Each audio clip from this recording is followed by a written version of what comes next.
joining from. I'm just waiting a couple of seconds because I can see everything's going a little bit slow today. If you're in the UK, you probably know why, because it's absolutely scorching hot, crazily hot. So yes, welcome, all come in. I'm going to just read all. We've got Mumbai, we've got people in Dubai, Napoli, Italy, one of my favorite places. Naples is beautiful. So Sorrento, Norway. Oh, Marissa was just come back from Norway, in fact. Slovakia, Canada, Greece, Estonia, Sweden, Ukraine. Wow, you're coming in thick and fast now. So welcome. It's so lovely to have you all here. A truly global audience as always. So my name is Elise. I am the head of publicity at Marissa Peer, and I'm also an RTT therapist, which I will be talking a little bit about later. So while you're all coming in, I would like you to tell me where you're coming in from. Obviously, lots of people coming in from all over the place. But today is not just another webinar. And what I want you to tell me is why you're here today. Because this isn't your just straightforward webinar. If you've ever joined us before, it's a life transformational experience with Marissa so that you can actually see RTT in action, but also experience that transformation for yourself as well. So some of you are here for lots of different reasons, fascinated by the mind, healthy motivation, overcoming destructive thought patterns. You're in the right place.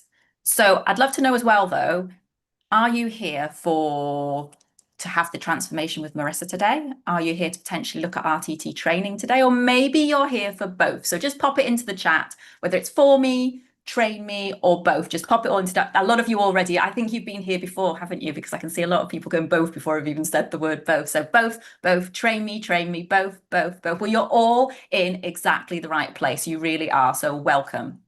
So let me just quickly tell you what's coming up in the next hour. So today's theme is all around kind of letting go of anxiety and instilling that sense of calm within you. So it's a massive thing that affects so many people worldwide, including myself. And I'm going to tell you a little bit about my journey with anxiety later. But Marissa's going to show you how to calm your mind with a live RTT transformational experience.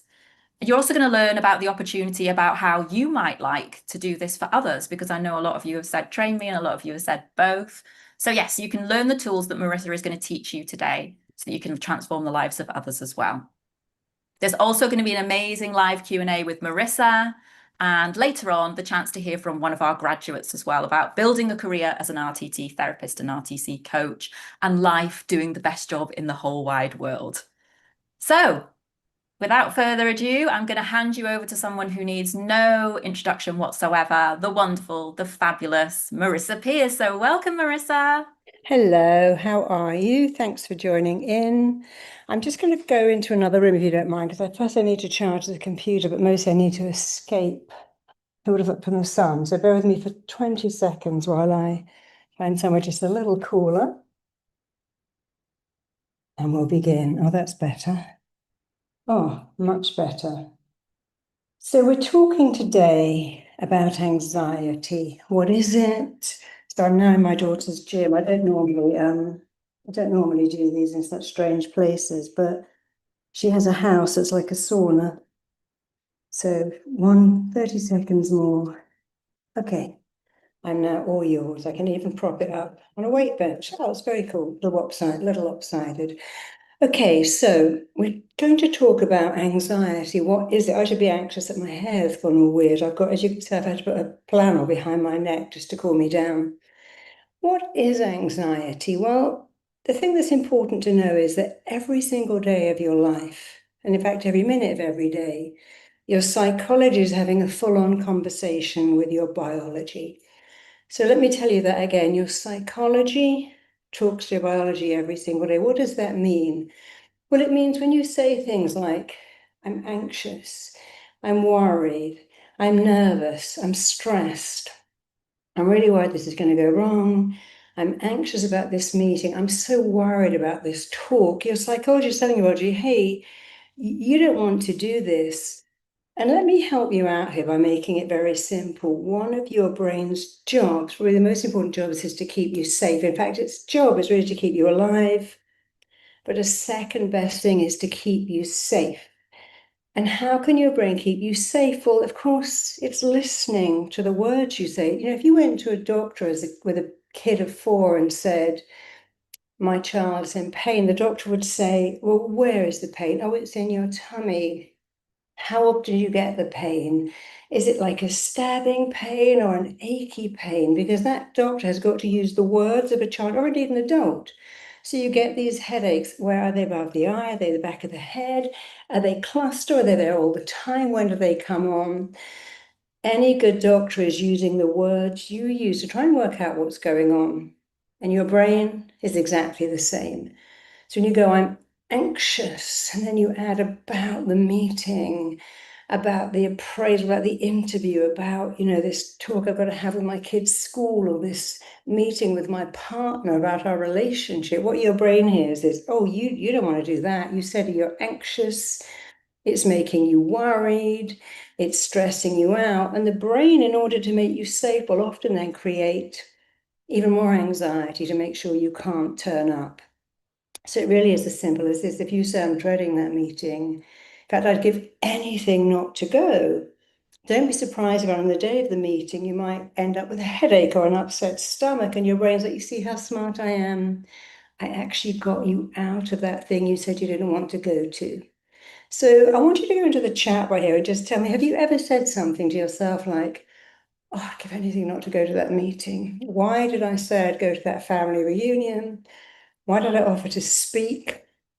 Or to this group, I wish I hadn't, I'd give anything not to go. If ever you've done that and found that on the day you've got a headache, an upset stomach, and you can't go, have any of you ever said, oh, what I'd give for a weekend just lying on the sofa doing nothing, and found you get a terrible cold?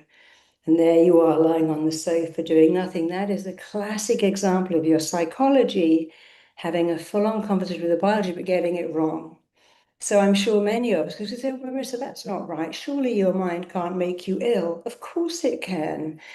If you doubt that your mind can make you ill, you don't know what the placebo is. The placebo is the fact that the thoughts you think have a real effect on your body. In fact, every year, drug companies must spend billions and billions of dollars on the placebo. They have to prove that their drug is more powerful than what we think of the drug. And guess what? They are losing. Every year the placebo is getting stronger, and every year drug companies are working so hard to catch up with it, because what you think of a drug will affect you more than what's in the drug, which is why some people get high on drugs that aren't drugs, get drunk on alcohol-free alcohol. And some people take a pill that isn't a pill and say, wow, I'm so much better now. That is the placebo. The placebo is the physician in you that listens to your thinking. So I'm just going to have a quick look. I really love the way we all participate in this. So this is not a talk. I'm talking now, but I'm going to show you in a few minutes how to totally minimize, even get rid of anxiety. And then the Q&A, I'm going to answer your personal questions. But here is Angela saying, yes, I was dreading an in-person thing at work, and I fell down the stairs and spent weeks with my legs up. I didn't go to the in-person, of course. Very effective brain I have. What you did, Angela, is very clever. Instead of going, God, I'm such an idiot, didn't want to go to the vet, and then got a chronic migraine, you go, wow, my brain is so smart. It listens to every word I say and it acts accordingly. And now I have the proof that my brain tunes in and acts on my thoughts. I have to think better thoughts. So rather than saying, dreading that meeting, if anything not to go, I'm ready for the meeting, I'm ready, I can do it, I'm on it. And the meeting's going to be amazing. It's my chance to show people who I am. And you might go, well, that's not true. But neither is saying I'm falling apart. I'm a complete mess. I'm a hot mess. I'm a train wreck. One of my clients said to me, I've got to give a talk at a funeral. Honestly, I'd rather be in that coffin than giving the eulogy. That's how bad it is. Now, that can't be true. She wouldn't really have rather been in the coffin than giving the speech. But at that moment, it felt true. And then the brain says, well, let me make it. If you'd rather be dead than giving that talk, and my job is to keep you alive, I better create something to get you out of it that might kill you. And that's why we get panic attacks and ulcers and all kinds of other things too. So I love what you said, but I particularly love the fact that you realize that you have a great brain. It never says, hey, let me ruin Angela's life. Let me mess up Angela's week. Let me destroy Angela's day. It says, Angela doesn't want to do this. I'm the genie. Her wish is my command. So I'm going to make sure she doesn't have to do it. Ruben said, I'm debating if I'm going to a friend's birthday party on the weekend because I'm anxious of having anxiety during the reunion, overthinking about it 100%. Ruben, I'm going to help you go to that party and love it. I'm saying all too often that I hate something and I wonder why I feel so terrible. Let me tell you something that I want you to remember for the rest of your life. Your brain, is nothing more than a proof-making robot. Imagine if you said every day, just as an experiment, oh my God, I've got the worst memory in the world. I can't remember a thing. I've got a terrible memory. If you wanted to practice that for a month, I can guarantee, I can promise after the end of that month, you go, wow, my memory is awful. But if you said instead, I have the most enviable, incredible, reliable, phenomenal memory, the proof-seeking robot will make that true. Imagine if you say, I'm terrible at maths, useless at maths, I can't do maths to save my life, I'm just rubbish at maths. And notice what happens, and then begin to say, gosh, I'm so good at maths. Maths is just a natural gift. It's so easy for me. You really need to layer it on, and not just I'm good at maths, I'm amazing at maths. I have an enviable mathematical type of brain. Maths is so easy for me, I can add up in my head. Because the proof-seeking robot doesn't think, it just goes out to work and proves what you tell it. I'm sure you hear me say this a lot. We make our beliefs. Our beliefs turn right around and make us. And then we find proof of what we have chosen to believe, which is called confirmation bias. So let's just focus on just two things for the moment. Your psychology talks to biology every single day, and the proof-seeking robot says, my job is to prove what you are describing. So I'd love you to put in the comments now what some of your proof-seeking robot has proven to be true. I always get ghosted, nothing works out, everything goes wrong. I'm a butterfingers, I can't remember anything, I fall apart when I'm in a confrontation, I can't deal with being the focus of attention. Or do you have a proof-seeking robot that says, I'm really good at expressing myself, I'm great at challenges, they actually make me grow. I got a great memory, I've got a great skill, I'm brilliant at IT. So I'm just going to look at a few more of these questions while you start to put in here what some of the proof-seeking robot has proven to you, good or bad. I have the opportunity to get a leadership role, then my anxiety started up and then I had a seizure. You know, there's an amazing book called All in Your Head by Suzanne Sommer, who is a doctor who specializes in epilepsy, and she has proven in that book that clients can actually create epilepsy. And she starts with a story of someone who was talking to their friend and a terrible thing happened. The baby's pram rolled down the curb, the baby was killed, she was devastated, and she became epileptic from that day on because she was punishing herself. Obviously, it's a terrible thing to lose a child, but when Dr. Summers worked that out, the epilepsy went away and it never came back. For me, it's about the inner chatter and overthinking, sometimes not anxiety. Would it be good to have some simple techniques? Oh, absolutely. I'm just about to give you some too. I feel very vulnerable when I open up in public that I have trichomoniasis, it's a hair loss problem. It's ruining my confidence. I dreaded my first job after graduation so much. So much my back locked up, and I contracted virally induced vertigo from stress. I walked away on doctor's orders a week before they put me on gardening leave. You see, again, this is proof that your psychology is telling your biology, I'm dreading this, I can't do it. But imagine if you could say, this is my gift. This is my skill set. I am so good at this. I can do this better than anyone. This has my name all over it. You know, the first time I ever gave a talk on stage, I was so anxious. I had to hold onto the podium. I had to have a podium to hide behind. My knees were knocking, my legs were shaking, and I held on for dear life. But I was saying to my brain, I love this, I love this, I love it, I love it. And then it actually became easy, and I began to notice that I could do it. And now I speak without giving it a second thought. Even today, though, just before I go on stage, when I'm putting the mic on, I can hear the crowd. My hands go a bit like that, and I feel the adrenaline, and I have a choice. Shall I go, oh my God, I'm so nervous, I need to pee, I'm shaking. And I should go, well, this is excitement, this is great, this is really good adrenaline. Even Tony Robbins will get that going on before he goes on stage. So it's never what happens, it's how you interpret what happens. So if you're one of the people here describing what's happened to you, I want you to imagine what would happen if you could totally flip that thought. Every thought has an opposite. Every side has another side. So Ria is saying, I kept saying I'm done and fed up with my clients. Guess what? I kept losing all my clients one by one, and my business is suffering. This happens as I'm building my business and learning the technology parts. I do plow through, and then I have so much pain in the shoulder. So a lot of questions. I'd love to read them all out, but I want to go more into how to help you. So let's just have a quick look at some of the proof-seeking robot things that you've said. Let me have a look. Have we got some here? I think we've got so many of the others. Somebody just reviewed my book and said, I have Asperger's and ADHD, and I feel your book, Your Mind, Your Rules, has given me weapons of mass transformation. Now I can deal with Asperger's. The weird thing is, I'm not even getting it. Someone said, I'm horrible with math. I meant for more. I'm not in control of addictive, destructive habits. PMD is weighing me down. I can't sleep. I'm not good enough. I'm afraid of conflict.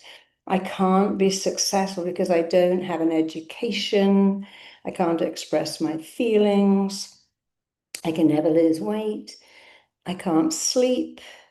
I don't do well in interviews. I'm overwhelmed. So there's a lot of them, and I'd love to read them all. I want to go straight in. Oh gosh, another 100 have just come in. I will actually look at all of these later. So I want you to think of something. What is your proof-making robot telling you? I just did a podcast this week with a guy called Alberto. It's up on YouTube everywhere. And I'm talking in it rather a lot about the proof-seeking robot and the psychology talking to biology. And people are writing in going, wow, I didn't know this. Why didn't they teach this in schools? I've been in therapy for 10 years and I never knew that.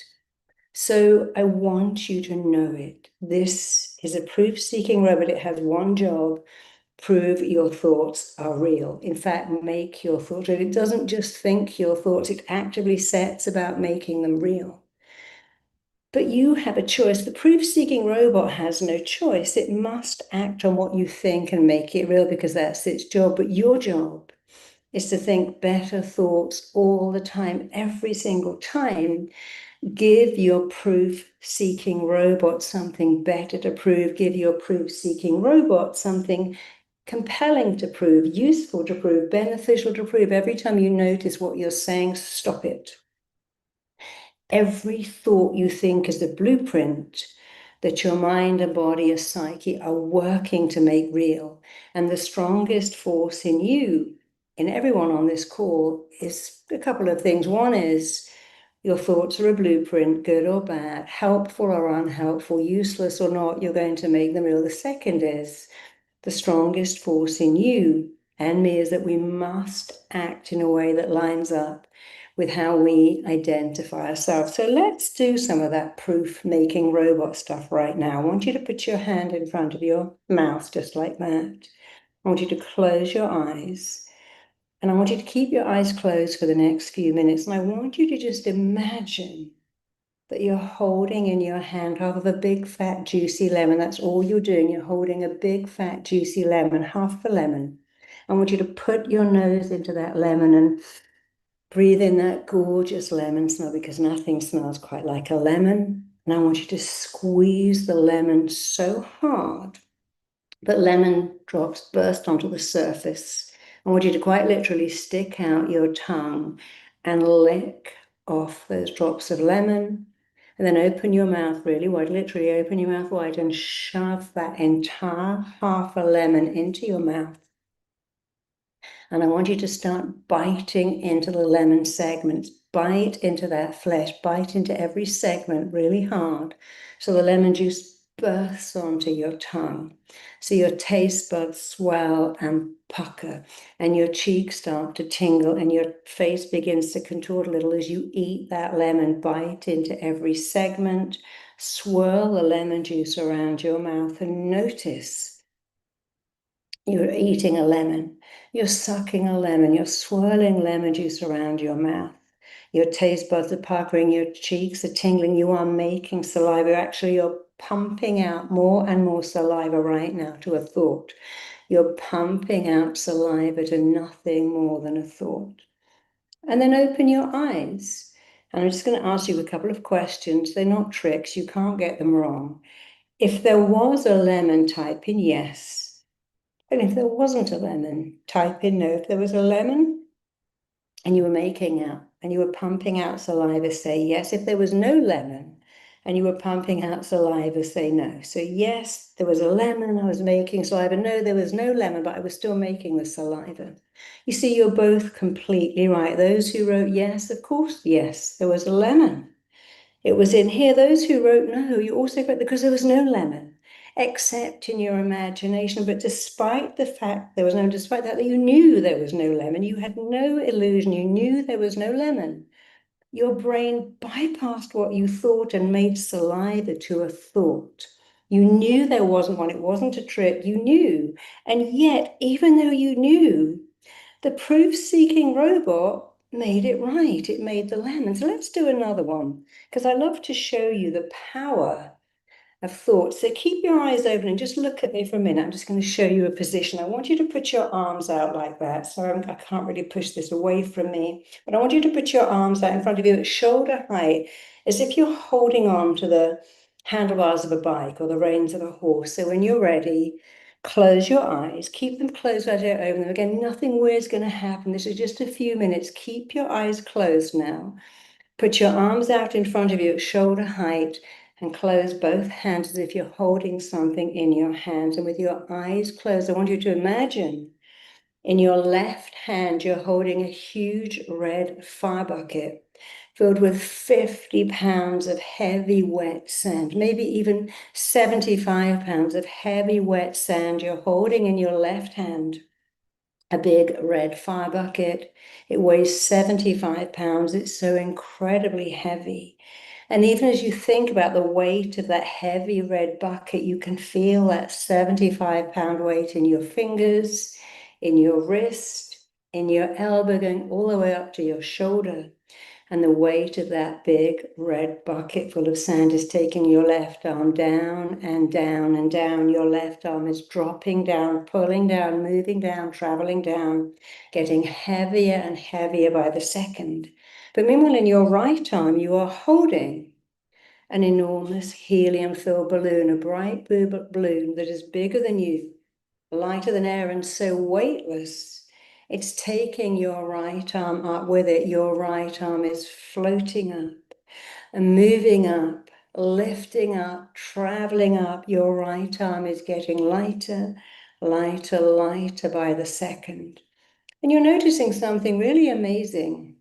Your left arm is incredibly weighed down, and your right arm is completely weightless. As your right arm floats up and up and up and gets lighter and lighter, your left arm is dropping down and getting heavier and heavier. You're noticing something really interesting. One arm is weighed down, one is weightless because of your ability, because of your proof-seeking robot making it real. It's just about to make it even more real. I want you to imagine your left arm is so incredibly, impossibly heavy that the harder you try to lift up the left arm with a bucket, and the more the weight of it pulls it down. The more you try to raise that left arm, the more the weight is dropping it down. But even more weirdly, the more you try to push the arm with the balloon in down, the more it feels as if you're trying to push a beach ball underwater. And it just brings up higher, higher, higher. So notice one arm is weighed down, one arm is weightless, because you have a brilliant proof-seeking robot that never doubts you, that just carries out your instructions. You're the genie, your wish is its command. And now, in your mind, let the bucket go. Just drop it down, let the balloon go. Open your eyes. And I want you again to just put in the chat bar. Just tell me what happened to you. Did you notice one arm was way down, one arm was weightless? Did you notice your left arm was heavy and your right arm was weightless? Were you surprised that you couldn't lift the left arm up and you couldn't push the right arm down, even though you knew there was no bucket, you knew there was no balloon? The proof-seeking robot will bypass every conscious thought. So I just had two really interesting things that happened. I want you to put a picture of a lemon on your computer, on your desk, and remember every day, hey, if I think of a lemon, my body makes it real. If I think of a bucket and a balloon, it's real. My body bypasses me. And now you have some proof. It is your job now to flip every negative thought. I can't do confrontation becomes I'm really good with people. I hate interviews becomes I'm talented, I'm gifted. And when I go for an interview, it comes across. I'm scared of being dumped or ghosted. I'm a wonderful person. And I find I'm with amazing partnership skills and we build a beautiful life together. I can't lose weight becomes my metabolic rate is phenomenal. I'm becoming my ideal weight and staying there all the time. So if you can do a couple of things really well, you won't have anxiety or stress. Of course, things happen that a little bit anxious, like missing a plane or being at an airport or being in traffic or being like me in a heat wave in a house with no air conditioning. But if you can do these three things really well, I'm going to say four actually. Actually, I'm going to say five. Here's my five, and I'm going to give you five things to do really well for the rest of your life. And if you do them, I promise you, not only will your life be amazing, you can have whatever you want. The first thing is remember the proof-seeking robot. Only give it good things to prove. I've got a great memory. I excel in interviews and I go on a date. People see how lovable I am. I'm really good with people. I'm phenomenal at managing a team. I'm so gifted at IT. I'm a natural writer. I'm a phenomenal parent. I'm becoming super healthy. The first thing is give the proof-seeking robot only good things to do. The second thing is his psychology is talking, your biology, give it better stuff. So don't say, I'm sick with the worst because I'm going through a little tiny niggly thing. Don't say, oh my God, I've got the worst headache in the world. I notice some of you say, I've got chronic pain, chronic stress, chronic anxiety. No, take out the word chronic. I have a tiny little niggly, weeny, teeny bit of anxiety. I've got a slight cold, but I'm going through it. I've got a slight headache. Need to drink some water, be gone in 10 minutes. Remember, the psychology talks, the biology, give it something better as I'm going through something minor. Never, I've got the worst cold in the whole world. That's the first two things. Give the proof-seeking robot better stuff to proof. If since your psychology talks about to give it better stuff, and here's three more things to do. I want you to massively, massively, massively improve positive self-talk. I'm great, I'm amazing, I'm smart, I'm lovable, I've got a great memory, I'm brilliant at IT, I'm a phenomenal writer, I'm amazing coder. You want to massively up positive self-talk, amplify. Don't say I'm good, say I'm amazingly good, phenomenally good, I'm gifted, I'm talented, I'm smart, I'm lovable, I've got a genius brain. Really amp it up. You want to amplify good stuff. So the third thing you can do really well is to amplify positive stuff about you. And the fourth thing is to negatively limit the negative talk. So while you amplify the positive, you minimize the negative. Instead of saying, I'm an idiot, I got rocks for brains, I just can't work out numbers, I have a terrible memory, you're going to minimize that. My memory is great. So you keep amplifying the good stuff. And then you might say for the bad, well, I didn't fail. I learned something. I learned that wasn't my bag. That wasn't for me. I learned something today, and tomorrow will be even better. So the third and fourth things are to massively amplify positive self-talk about you while massively minimizing negative self-talk. And the final one is visualize the things you want to happen. If you can do those five things, you can have anything you want. You can have the most amazing life. And you can have it pretty much all the time. Some of it isn't that lying to yourself. Yeah. And you know what Zoe's saying? I've got rocks for brains. I'm an out of control pig. I eat like a horse. I'm starving here. I'm a hot mess. I'm a train wreck. You lie to yourself every day of your life and you go, oh, I'm stressed out of my mind. This job is killing me. This killing me with the death of me. My kids are making me go crazy. My palm is making me go insane. This is a lie. And if you are willing to lie to yourself, tell yourself a better lie. That was the title of my previous book, Tell Yourself a Better Lie. Because my clients would lie every day, how are you? A hot mess. Oh, I had the weekend from hell. I ate like a pig nonstop for 24 hours and I'm a train wreck. Well, you know, none of that's true. You didn't eat nonstop for 24 hours. I imagine you peed, probably had a poo too, and weren't eating on the toilet. I'm imagining you had a bit of sleep in that 24 hours. So you did not eat nonstop. You are not a train wreck. None of that is true, but you're lying to your brain. Why not tell yourself a better lie? I'm a massive fan of what I call lie, cheat, and steal. Lie to your brain, cheat fear, steal back confidence. See, your brain doesn't know if what you tell it is good or bad, healthy or unhealthy, useful or useless, benefit or limit, doesn't know, doesn't care. And again, the proof-seeking robot doesn't know, is this a good thing or a bad? It just proves it to be true. So lie, cheat, and still lie to your brain, cheat, fear, steal back confidence. You go, but I'm lying to myself. Go, yeah, and I've been doing that for years. Every time I say I'm an idiot, I've got a memory like a sieve. I fall apart under pressure. I'm just a hot mess. I'm just chaos. I've just got rocks for brains. I'm an idiot. These are lies. At least have a great lie. I'm phenomenal. I'm amazing. And you know what? It will probably become true. So we've got 5 things I'm going to talk through in a minute how to do them, but I would just want to give you some other handy hints about anxiety. So we're talking a lot. I'd love it if someone could write the 5 down. Could someone in our team write them down? I'm going to quickly go through them again. If you could write it down, you can copy and paste. So the first is give the proof-seeking robot only good things to prove. My metabolic rate is amazing. The minute my head touches a pillow, I can sleep for 8 hours. It's so easy. I'm a wonderful parent. I'm a wonderful partner. I'm really good with people. So 1, give your proof-seeking robot only good things to prove. And let me talk through how you do that again. You ask yourself a question. What I just said, I'm a hot mess.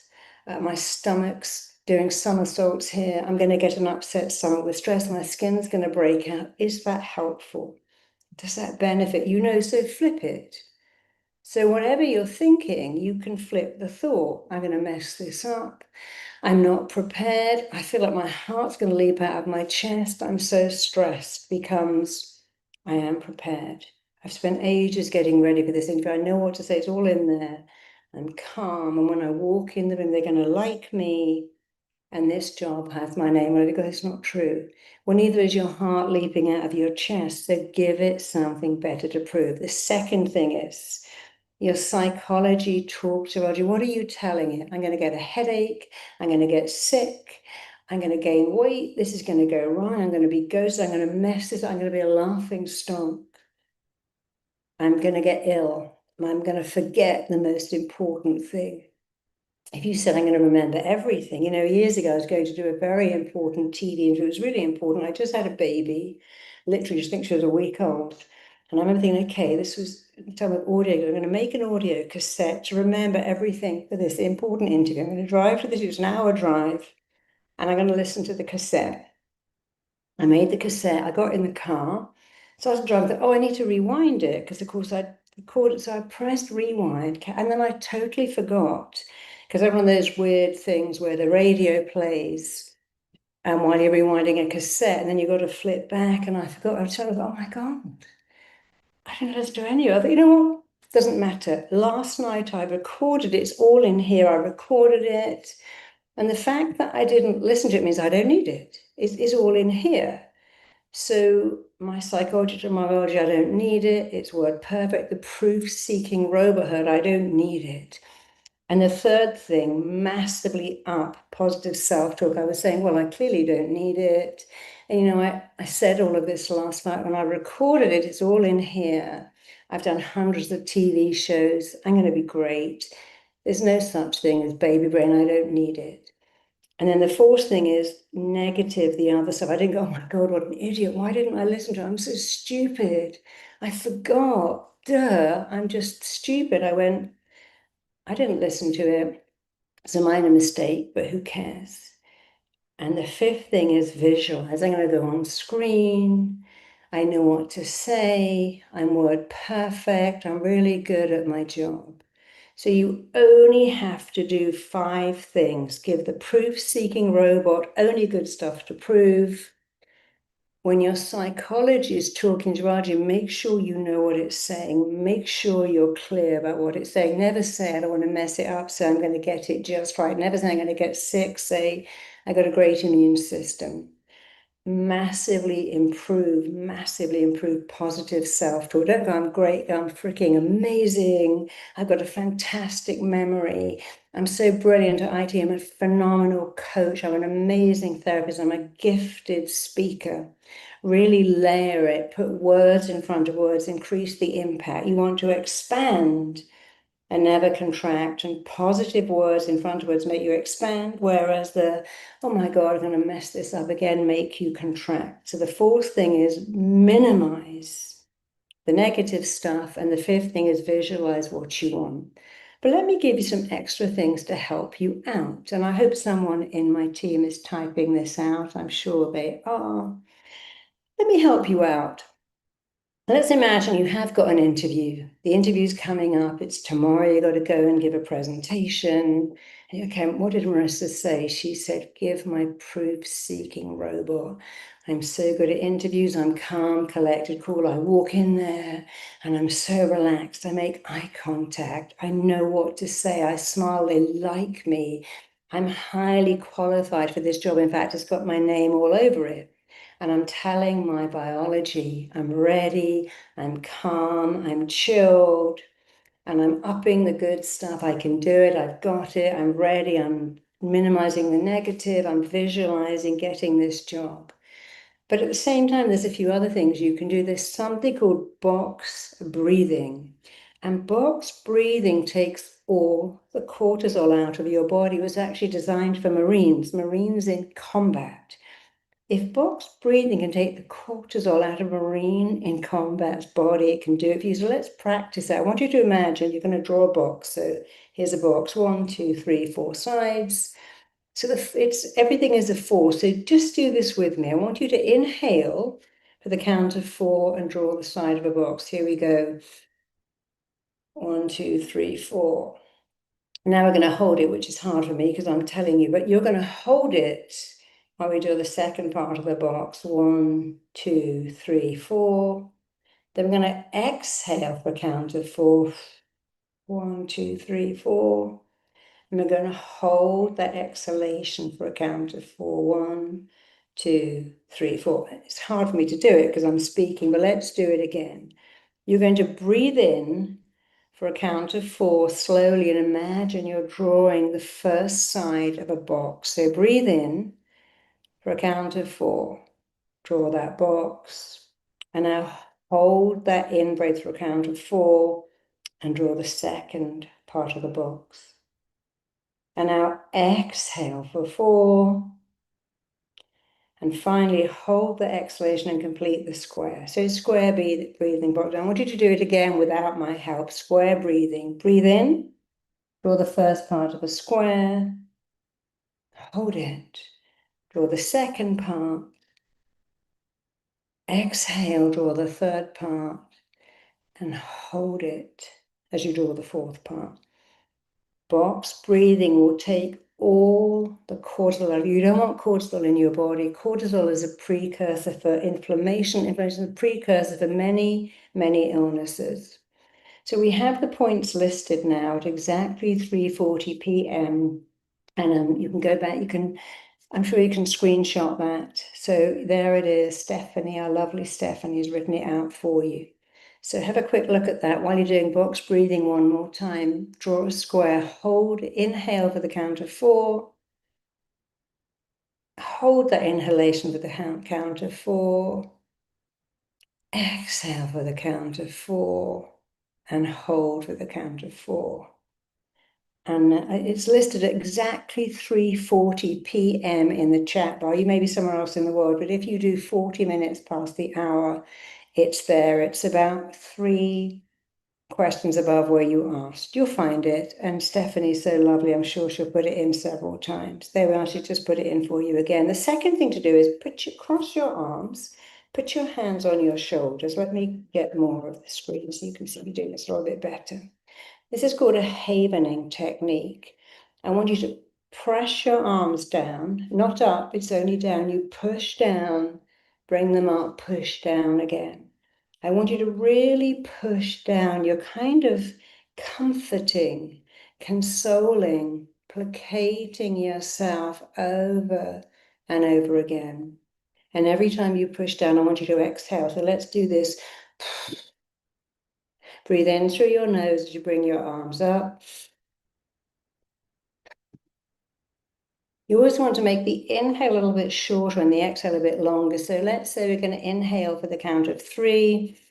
1, 2, 3, and exhale for 4. Breathe in for 3. Breathe out for. Just keep doing that. Just breathe in. And as you push your arms down, breathe out. Breathe in through the nose, out through the mouth. And just keep doing it. You might think this feels a bit silly, but I promise you, if you were sitting in your car, obviously not driving, in the back of an Uber, sitting on a train, in a taxi, sitting outside a room, being called in front of you, and you just do this over and over again. Again, it takes the stress out of your body. These are things that Marines use. I work with so many movie stars. I'll say before I go on stage, before I go into rehearsal, I do this. It just makes me so calm. So now close your eyes as you and start to say, I'm so calm. I'm super chilled. I'm calm. I'm ready. I'm super chilled. And again, I'm calm. I'm ready. I'm super chilled. I want you to state it, affirm it, embody it. No mumbling is allowed. Say it with me with unshakable conviction in your voice. I am calm. I'm ready, super chilled. I'm calm. I'm ready. You can say I'm prepared. I'm at ease. I'm comfortable. I've got this. Whatever you want to say, I want you to say it now. I've got it. I'm on it. I'm ready. I'm prepared. I'm super chilled. I'm so ready. One more time. No mumbling. State it, affirm it. I've got it. I'm ready. I can do it. And just notice how much better you feel. How much better do you feel? We've just done 2 things, box breathing and havening. And here's another one, which is actually really weird, just doing that. So take your hands together, close your eyes, imagine you're going to an interview, and just do that. Just keep rubbing your hands, saying the same thing. I'm ready, I'm prepared, I'm super chilled, I'm ready, I'm prepared, I'm super chilled, I'm on it, I'm ready. Rub your hands together for another 30 seconds. I'm ready, ready, ready, got it, got it, got it, on it, on it, on it. Put your hands over your eyes and just feel ready. And let's do another one. This is the easiest thing you'll ever do. When we're stressed, we do that. And our psychology says to our biology, I'm so stressed. I want you to push your shoulders down, way down, as far away from your ears as you can. Imagine you're going to an interview, going on a hot date, and you just remember to keep these down. Every time that happens, you do that. Every time it's about to creep up, you push them down because your psychology says to your body, hey, you're so relaxed as your shoulders are so far away from your ears. The closer they are, the more tense you are. The further down they are, the better you are. You may not feel relaxed, but the psychology tells your biology you're relaxed because of the position of your shoulders. And there's 2 more things you can do. This may seem really, really weird, but actually it's based in psychology. When you are nervous, your mouth dries up. And when you're relaxed, it's wet. That's why kissing is so relaxing. It's very hard to have deep French kissing and feel anxious. Very hard to kiss someone you really like and feel tense. And by the way, court lawyers drink water all the time because they know if my mouth is dry, I'm anxious. If it's wet, I'm okay. Store detectives, customs officers look for people who are licking their lips. That kind of stuff says I'm nervous. So we're gonna give your biology a bit of a lesson from your psychology. I want you just look at me. I want you to fill up your mouth with saliva and pump it. I'm going to do it too without speaking. You won't even know I'm doing it. Fill up your mouth with as much saliva as you can.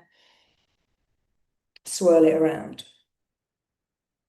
You see, I'm doing it and you'd never know. Watch me do it now. You have no idea, but I'm actually filling up my mouth with saliva. My psychologist to my biology, oh, she's so chilled, she's so relaxed. Her mouth is so wet. She's good. You see, years ago, before lie detector tests, they would put a hot knife on someone's tongue if they thought they were lying. And if they weren't, they go, well, they were lying because their mouth's dry. But if they were relaxed, the mouth was wet, they didn't burn. And they thought, well, that's okay.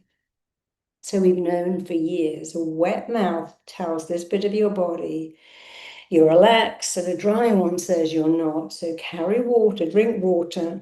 And if you haven't got any and you're in that interview room on that hot date, giving a talk, giving a presentation, having an assessment, just pump saliva around, nobody will know. And finally, here's one more. If you ever look at kids when they're studying, they do this, they go like that. So as weird as you may think you might look, put your mouth between your tongue right now and just imagine you're revising, rehearsing. This looks like reciting Al, I don't know what that means. Oh, Mo Goddard is a great friend of mine. Blowing under the hands. Well, yeah, Mo Goddard is an amazing, I think you're talking about May Goddard, or maybe someone else. You know, nobody owns this stuff. I didn't say at the beginning I invented this. I told you that the box breathing was invented for Marines. I've never said this is my original work. It isn't. What I've done is put 6 things together. Box breathing, and I told you this is called havening. I never said it was mine. This is havening. This technique, I don't even know where it comes from. It's an ancient yogic technique, I think. Filling your mouth up saliva, an ancient technique, pushing your shoulders back, and finally doing that. You have 6 different things you can do that I promise you will remove anxiety from your body. And the other techniques, the proof-seeking robot, will remove it from your mind. And you know, we always think anxiety comes first, but that's not true. Thoughts come first. You think a thought. So here's a thought. It's like a ladder. Your thoughts create your feelings, and your feelings create your behaviors. So you've got 6 ways of getting anxiety out of your body, and you've got 5 ways of getting it out of your brain. Give the proof-seeking robot something better to do. Make sure your psychology tells your body something good, massively amplify positive self-talk, minimize the negative, and visualize. So you've got 11 things you can do. You can take your pick, and I promise you, I guarantee these work. I couldn't speak on stage. I was the most self-conscious, insecure girl you could have ever imagined. Last year I was on stage with Anna Wintour. I thought, wow, look at me. I'm on stage with Anna Wintour. I feel completely equal to her. I'm on stage with Candace Bushnell. I've spoken with some amazing people, and I think, gosh, I was a girl from a village. I was definitely the girl least likely to. I was insecure. I was self-conscious. I got asked to leave college. My brother and sister went to private school. I didn't. But the person I was then is not me. You can do anything, be anything, go anywhere. There is no ceiling and there is no floor to what you can do, what you can do, what you can achieve, what you can have. But you have to start here with a proof-seeking robot. So while I could speak to you all day, I know we have to move on. I've taken 45 minutes of your time already. I'm going to bring Elise in, and she's going to talk to you about her story. I'm going to stay here, but I'm going to read a lot of your comments because I really love to help people. And I promise you, I've been doing this for years. I've worked with Marines, I've worked with CEOs, I've worked with Fortune 500 companies, I've worked with actors and movie stars and people just like you. And these things work. Someone said rubbing your hands together is another havening. It's done side to side rather than up and down. Oh, so you mean like that? I think you mean like that, but up and down is a yogic technique. So again, these things sometimes get lost in translation. So I think you mean it's like that. I quite like it like that, but it doesn't matter how you do it. It only matters that you do it. So Elise, please come and join us, darling. And meanwhile, I'm going to read some more of these great, great questions. And Elise is going to come back. I think she's there. Yes, I'm here, Marissa. Yes, thank you so much. Please stick around because Marissa is going to come back in a moment just to do a Q&A with us as well. So if you do have any questions, please, for Marissa, just please pop them in the chat and we'll try and get through as many as we possibly can this afternoon. But some of you might be sitting here right now thinking, you'd replied saying, I want to maybe train in this, I want to do both, but you might be thinking, I can't do it because I'm full of anxiety. And if someone told me 10 years ago that I would be sitting here today hosting a webinar with Marissa Peer in front of thousands of people, I would have said, shut the front door. Absolutely no way that's ever happening. Because I have my own personal battle with anxiety for probably around 30 years. I mean, I was an anxious child who grew into an anxious adult. And when I've done RTT and when I've explored why this was, my father left when I was 3 years old. And in that little mind of that little child, she thought, I'm not good enough. I have to prove myself because if I don't, people are going to leave me. I need to be better, stronger, faster, prettier. And I suddenly created in my little childlike mind this thing where I was like, right, I must be better. I have to prove myself. Otherwise, other people are going to leave me. So my little childhood mind set about making that happen. And I quickly learned actually that achieving things at school, achievements outside of school meant worth because actually I got praise for that. I got lots of people saying I was really good. I was a good girl. I was doing really well. I was clever. And for me, that made me feel safe because I thought they like me. They like me. They want me. They're not going to leave me. And I took that mentality, that little girl mentality, that little 3-year-old, I carried that all through my childhood and into my adult life. And I was exactly the same. From the outside, I looked very successful. I had a great career, really lovely lifestyle, my own home, lovely holidays, great relationships. But the truth was that inside, I was desperately, desperately unhappy and absolutely overwhelmed and ridden with anxiety. Because the reality actually behind the show reel was that I was trapped in a very unhappy marriage. I was stuck in an awful toxic workplace, and I lived in this world of constant catastrophe, extreme fear, sleep deprivation. I was barely eating, barely sleeping. And I was working in this environment where it was very competitive. It was very much hustle culture, who could work the longest hours, who could get the most clients, who could make the most money every month. And for that little part of me that just needed to excel, needed to prove herself constantly to everyone around her, I just pushed and pushed and pushed and pushed myself. So I was working around the clock. I wasn't eating. At one point, I was around 6.5 stone because I wasn't eating, I wasn't sleeping, but I was just constantly pushing myself. And the part of it is that, in that reality, I was actually wearing a mask of professional PR lady. Of course, I'll take on more work. I'll never say no.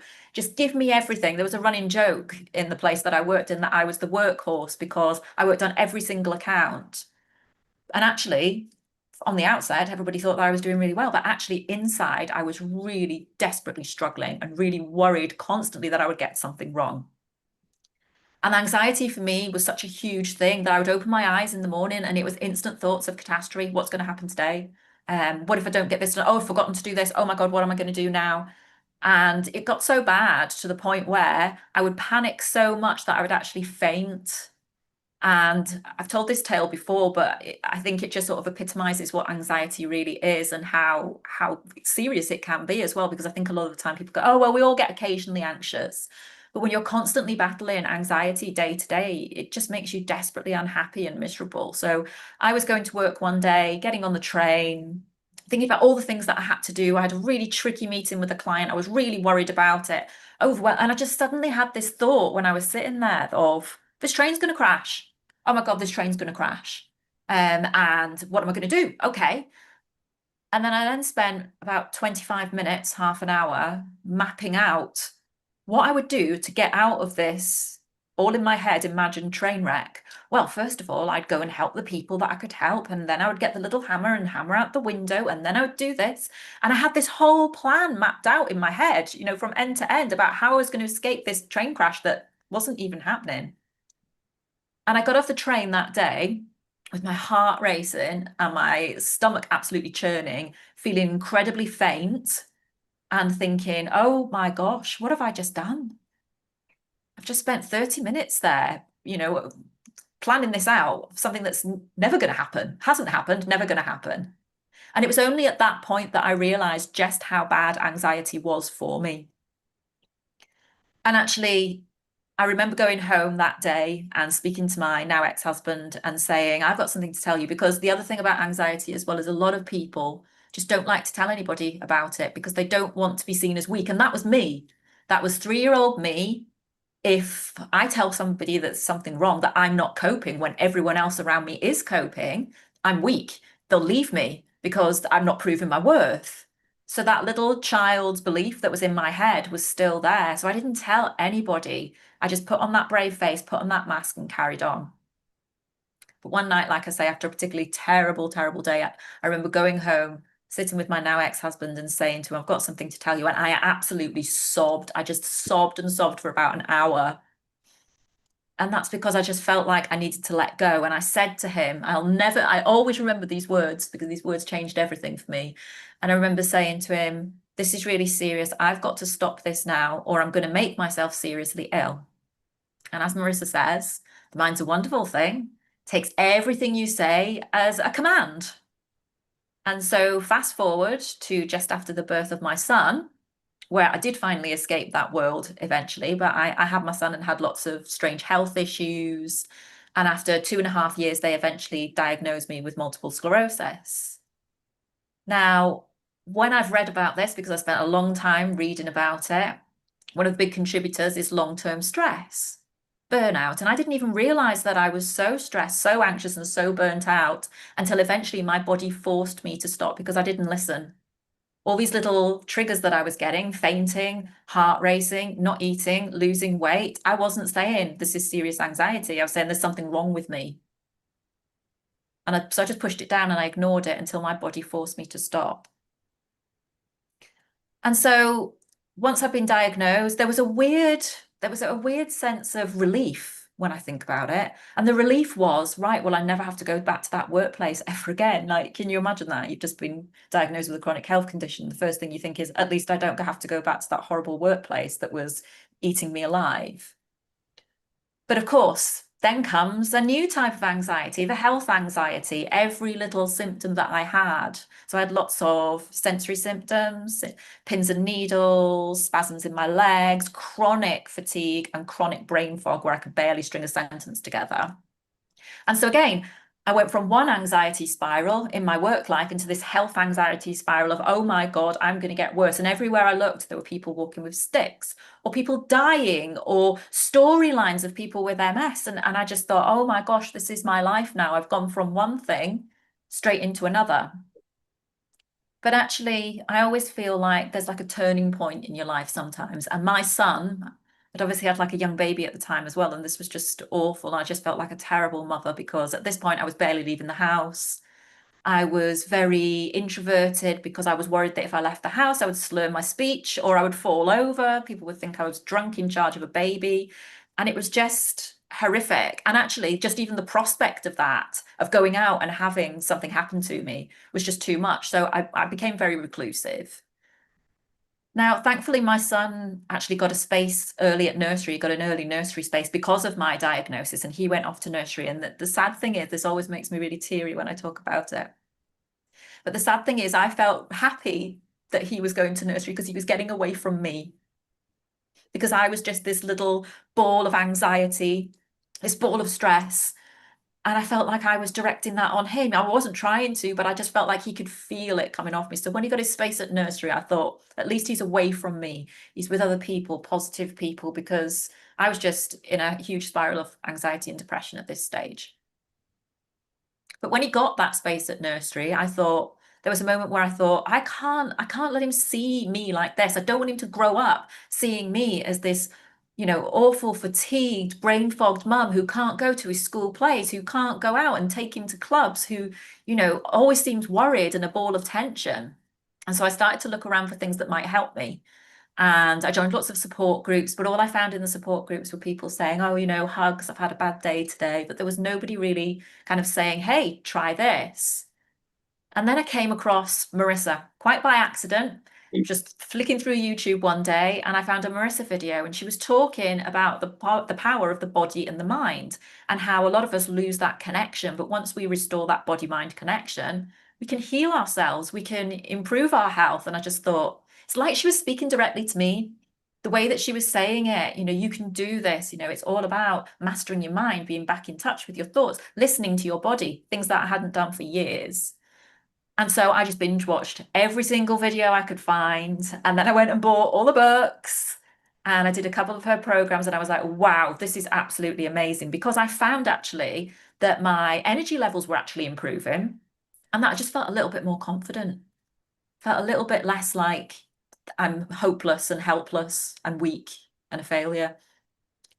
And so I decided to go and do an RTT session because I thought there's something in this, everything she's talking about, the DIT technique, all the sort of healing vortex, cell command therapy. This sounds like she's directly talking to me. And so I went and did an RTT session initially for anxiety, because I thought, even if I can just lift some of this anxiety so I can leave the house, I can take my child to school, I can go to his school plays, I can take him to play groups, that will massively help. And after one session of RTT, I came away and I felt like this massive weight had been lifted from my shoulders. I suddenly felt clearer for the first time in forever, really. I felt freer. And over the space of a few weeks, I just found that I felt more confident. I started to go out again. And even though I still had the MS symptoms, I was thinking, no, I've got a life and I'm getting out. And I suddenly was much more positive. So I thought, okay, this is amazing. This is, changed 30 years of anxiety. I'm going to go in and I'm going to do a session around MS. And that's exactly what I did. And over the space of around, I think it was 8 or 9 months, I did 3 sessions of RTT with a lovely therapist, and it completely changed my life. And that's why I'm here today, sitting in front of you, being able to string a sentence together, looking happy, feeling confident, because RTT completely changed my life. And even just uncovering where this began in my life was huge for me, because so many things, I tried so many things for anxiety over the years. I did CBT, I did NLP, I did talk therapy, and I felt like it would work kind of like as a sticking plaster approach, where it would work for a while, but after a while that sticking plaster would wear off. And I'd be looking for the next emotional crutch, the next thing to help me. But RTT changed everything, because instead of just treating those surface symptoms, it went straight to the root cause and told me exactly why I'd spent 30 years being anxious. And I mentioned that at the start, and why MS had come into my life. And actually, the whole thing completely changed my life, because afterwards I thought, this is absolutely amazing. Maybe I could train in this. Maybe I could do this, because 20 years ago, I went to university, did a psychology degree, left wanting to be a counselor or a therapist, but I thought, I've got no life experience at all. I grew up in the valleys of Wales, had quite a sheltered life. Fast forward 20 years, plethora of life experience of burnout, narcissistic marriages, overcoming a chronic health condition. And I thought, now's the time. And of course, there was a little voice in my head still saying, can I really do this though? But I thought, I'm just going to do it. And I jumped in with both feet, even though I was still a little bit nervous about it. But actually, it completely changed my life, because as soon as I started to do the training, I actually felt like I was finally part of something that I'd not felt for a long time. And that was part of a community.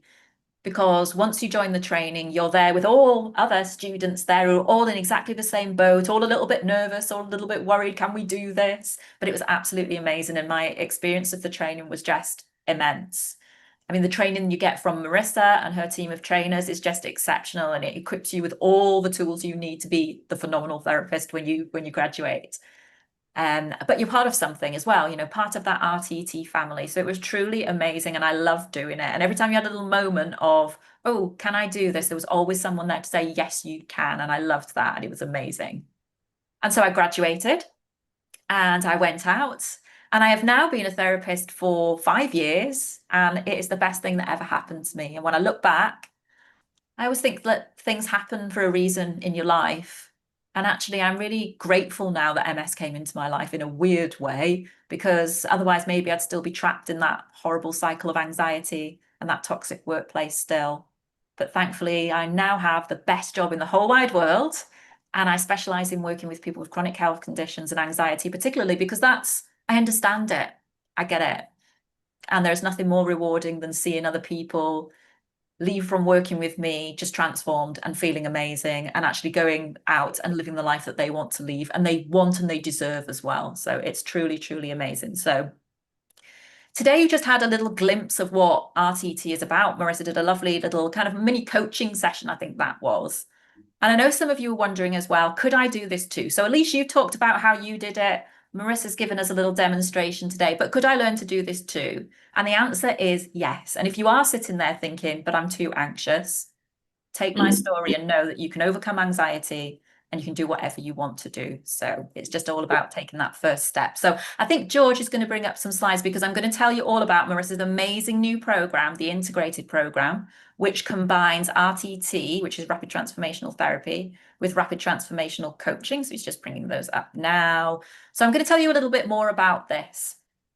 So when you decide to become an integrated therapist, you will literally, I guarantee, wake up every morning knowing you're genuinely making a difference and you're doing something worthwhile. So maybe if you are trapped in a corporate career and you're not happy, or you're doing work that you're not happy with right now, this is just completely different. This means that, you'll jump out of bed every morning. It doesn't feel like work because you're on a life path, you're doing your life purpose, you're helping other people. This also gives you complete freedom, so you can be your own boss, you can set your own hours, you can work from anywhere in the world with full flexibility. So I've got a 12-year-old son. He has lots of clubs that he goes to. My gosh, yeah, he went from being that little 2-year-old son to now a 12-year-old son. He's got lots of clubs that he goes to, lots of after school activities. So I fit everything around him. I actually went on holiday to Mexico and to Italy the year before and took my clients with me because I just love what I do so much that I actually ended up doing a couple of sessions while I was on holiday. And you can also as well have that big financial success. So you can build a thriving practice with high earning potential while doing work that you love. And that's the difference, because I was making a great wage in the corporate world, but I hated every single minute of it. Gives you that flexibility. You can do it part-time or full-time. And like I say, it fits around your children, travel, any other commitments that you've got. And once you graduate, it's not just like, bye then, go and be a therapist. Yay, great. Because Marissa's really committed to your continuous growth as well. So you're always learning, you're always developing, you're always becoming that very best version of yourself.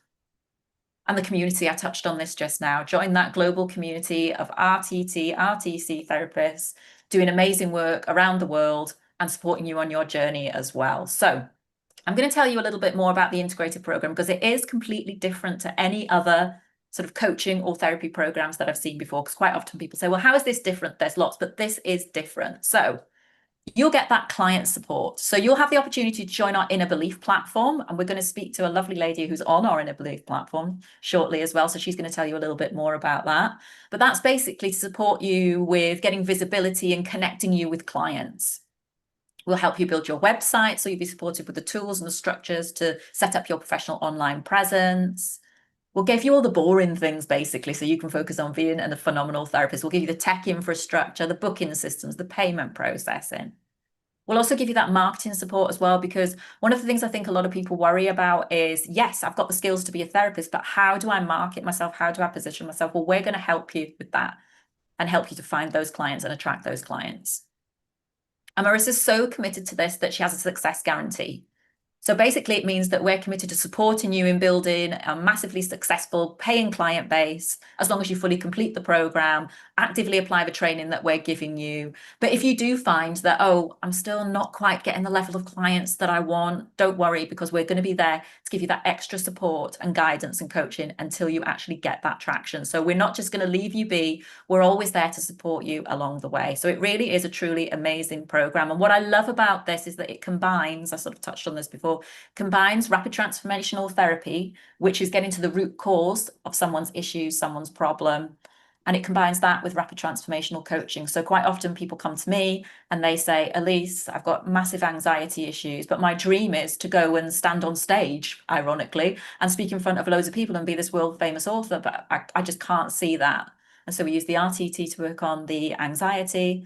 And then we do the coaching afterwards because it's like, right, Hello, now I'm pretty anxiety boy. free. Where am I going now? We're going to take you there with the coaching. So it really is truly, truly amazing. So I'm going to bring Marissa back because we have lots and lots and lots of questions to go through, but keep on popping them into the chat as well. We'll try and get through as many as we possibly can. So just checking Marissa is here. I'm Yeah, here. she's back. Amazing. So I'm just going to go through some of the questions. There's lots. So I'm just going to pick some out. But Marissa does read all the questions and she does I'm read all reading the them all comments as now. well. I've only got 50 left. I've done very well. Okay, amazing. So, Marissa, quite a few people have said this one actually. I feel called to do this work, but I still feel like I have my own issues to deal with. Can I still do this? Well, of course, there isn't probably a person in the world who has no issues. And by the way, no one says, I want a therapist. Can I have someone who's perfect with a perfect life? Because they wouldn't understand you. People come onto my course and say, Marissa, I want to do this so much, but I still have problems with food, or I still have issues going on in my own relationship or whatever it is. I still have insomnia. The great thing about training with us is that during the training, every single week you become a therapist and a client. So every week you are a client, we have a practice register, and you'll be having full on proper RTT therapy. And you will get to cover all your issues. So I always say to when you're doing this as a trainee, turn up for your practice session as the therapist with real issues. 2 weeks ago, we had our live course in Chelsea. We were saying, wow, I was doing a practice with this girl and, she was amazing. It was amazing that I felt so much better, even though she hadn't finished the course. Because RTT is just the most amazing, effective therapy, I think, in the whole world. It finds the pattern, understands about it, and then changes it. So if you turn up with your issues, Elise has told you she had issues. I told you I couldn't speak in public. I was insecure. We had a girl who came to my early training called Bertie, and Bertie would call me and say, I want to come on the course. And she'd get ready. And she goes, but I can't do it. I can't do it. I can't do it. Anyway, she turned up on the course. First day in tears, second day, but by the fourth day, she was amazing.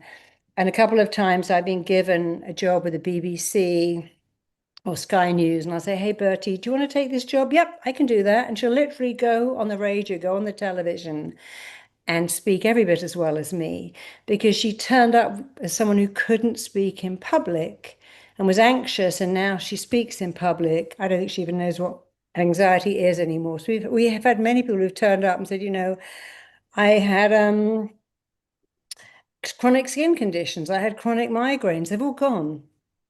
So by all means, come to the training with your issues. I promise you'll let them go because our technique is so thorough. So no one wants a perfect therapist. They want someone to say, hey, I used to smoke, I used to drink, I used to eat cake, I used to self-sabotage, I used to procrastinate. I don't do it anymore. And I'm fully equipped to help you do the same thing. And people love it when they go, wow, you went through that? You had a broken heart, you were infertile, and here you are. We've had so many women on our course who were told they couldn't get pregnant. We have one indeed called Andrea, and the BBC did a whole show about her vast success working with infertility, because you might decide to niche. We have a beautiful girl called Kat Rhodes who was in hospital. She was 3 days away from death. She turned up and they said, you've got such advanced bowel cancer. There's nothing we can do. You can't have any kind of treatment. You're too far gone. We're going to send you to a hospice. And that was 7 years ago. She's completely cured and she is our go-to. She specialized in working with people with cancer. We have another girl called Rebecca who specializes in PTSD because that was her issue. So your issue will become probably your niche, and that's a wonderful thing. So thank you, thank you. I'm here for more and more questions. Yeah, Marissa, I always say that I feel like your struggles are your superpower as a Of therapist, course aren't they they? Because are. they make you completely Absolutely, because you have a relatable to level other of people. understanding. Yeah, exactly. Lisa is saying, I've been watching you for years and need help. I have such confidence. However, I feel like I need to retrain my brain, but I'm 65 and having a lot of negative self-talk. What would I do? Well, you do have to retrain your brain. Remember, your brain is a robot. We're all talking about this word energy, energy and energy, but quantum physics, the most reliable science in the world says this. You're an energy, You vibrate at a frequency. We all do. And if you can change the frequency you vibrate at, if you can change your energy, you can change your own life and maybe someone else. But here's the thing, words have energy. Think of the word brutal or abattoir or murder or assault or terror. They have a really bad energy. And then think of the words healing, calm, peaceful, joy, bliss. So words have an energy. And I love this expression, words are the thread on which you string your every experience. What words are you saying about yourself at 65 or the mother of 4 kids or someone who doesn't like their job? What are the threads you're stringing onto your experience? Your words shape your reality. If you don't like your reality, change your words. When I had cancer, I never really referred to it. I called it a blip. It was a thing. In fact, I called it can, because the first 3 words of cancer are can. I can bounce back. I can do this. I can live my life. And I did. Not because I'm better than anyone else or particularly gifted, but because I understood one thing, the power of what I was presenting to my brain. After all, if I had dry skin and put balm on it, wouldn't it sink in? Whether it was beautiful organic balm or full of toxins, still going to go in. And your brain is like your skin. Whatever you introduce, it will go in. Introduce better stuff. And training with us, there's no age limit. We've had people in their 60s. After all, as a therapist, no one's going to go to a 20-year-old therapist. They want someone who's wise, who's seen a bit of the world. It's one of the rare jobs where the older you are, the more you're perceived as wise and full of wisdom. And for women especially, it's the most amazing career because you can work entirely around your kids. Start at 10, finish at 3, take a day off anytime you like, don't have to ask your boss. It's a job where you have freedom to work your own hours, freedom to set your own fees, freedom to take time off if your kid needs you, but also to do something that really matters, to have an impact, to have a career that gives you meaning and purpose, but also freedom and flexibility. So I think I've wandered away from the question, Elise, forgive me. But remember, words have an energy. And ask yourself a question, what would I have to believe about myself to be an amazing therapist? What would I have to believe to not? That's a good question. What would I have to believe about me to become an RTT therapist? What would I have to believe to not do it? Whatever the answer is, that will open the door or close it. What would I have to believe to know I'm enough? What would I have to believe to know I'm not enough? Start with that question. What would I have to believe to find love? What would I have to believe to repel love? What would I have to believe to have a killer body? What would I have to believe to never have a healthy body? What would I have to believe to go so far in my career? What would I have to believe to stay stuck? Because you're making these beliefs and they're making you. And your beliefs are yours to change, to upgrade, to improve. When you change your beliefs, you change your life because they're yours. And by the way, belief is nothing more than a thought you think a lot. Thank you, Marissa. And you'll see that on my screen now, I've just popped a QR code there. So if this is resonating with you guys, if you are thinking, wow, I'm loving what Marissa's saying she's doing today. And yes, if Elise can do it, I can do it. Jump on board. Trust me, it's the best decision that you will ever make in your entire life because I am so excited and happy every single day that I see my clients now because seeing the transformation in them just makes everything worthwhile. I love what I do. I do what I love. And as Marissa says, it feels like you're never working a day in your life. So if this is resonating with you, if you would like to find out more, just scan that QR code now and book your call. And at first, I'm going to be really honest, I was a bit like, oh no, I don't want to book my call because what if they try to sell something to me? And I've still felt a bit awkward about that. But actually, they are the most lovely team. They'll answer all of your burning questions. They'll tell you everything about payment plans, everything about how the program operates, how it runs. And they also talk to you about whether this is a good fit for you as well and whether you're a good fit for RTT. So please just book that call.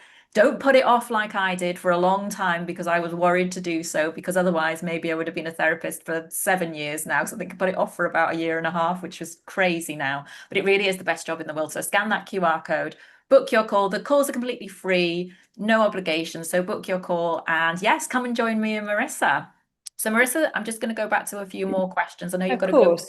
pretty soon, but I'm just going to try and power through a few. We talked about that. There's no age limit, is there? Because No there's a age couple of people limit at said I'm all. I'm old. Okay. What would you say to someone who feels this path is calling for them, but they're still terrified with anxiety?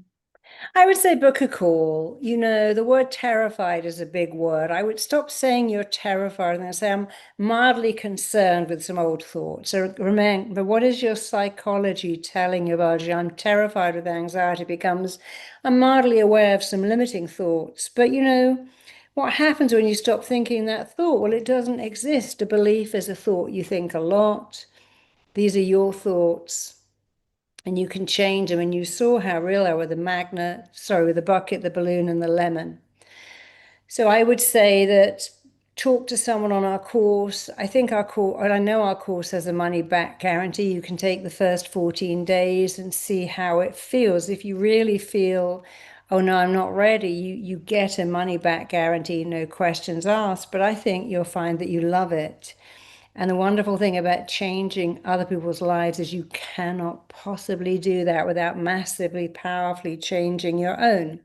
So I, as I said, was an insecure, self-conscious girl. My life changed when I changed other people's lives. When I helped other people change their lives, it changed mine so dramatically, so powerfully, so beautifully. And you know, I'll never retire. I love what I do as much now as I did when I started it, amazingly 41 years ago. Most people can't say I love my job as much now as on day one. Most people can't say my job gives me meaning, purpose, impact, contribution, growth, making a difference, certain diversity. It gives you so many things, significance, connection. It's the best job in the world. And if you're even mildly interested, book a call. We'll send you some material, book another call. And remember, you can take the first 14 days of the course and get a full refund, no questions asked. I mean, legally, we have to give you that refund, even if we don't want to. So I'm not telling you that to give you false hope. We are legally bound. All remote online sales must give you a refund within 14 days. So we don't even need to promise that to you because it is the law, but we would promise that anyway. You've heard it from my mouth and Elise's and in writing.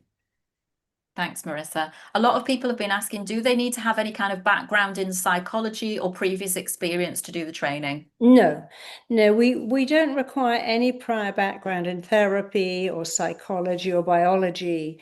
The thing we love you to have is people skills. If you like people, if you're interested in people, if you're excited at the idea that your skills can help someone change, that's what we like. So we have a lot of people who were flight attendants, worked in the city, people who are beauticians.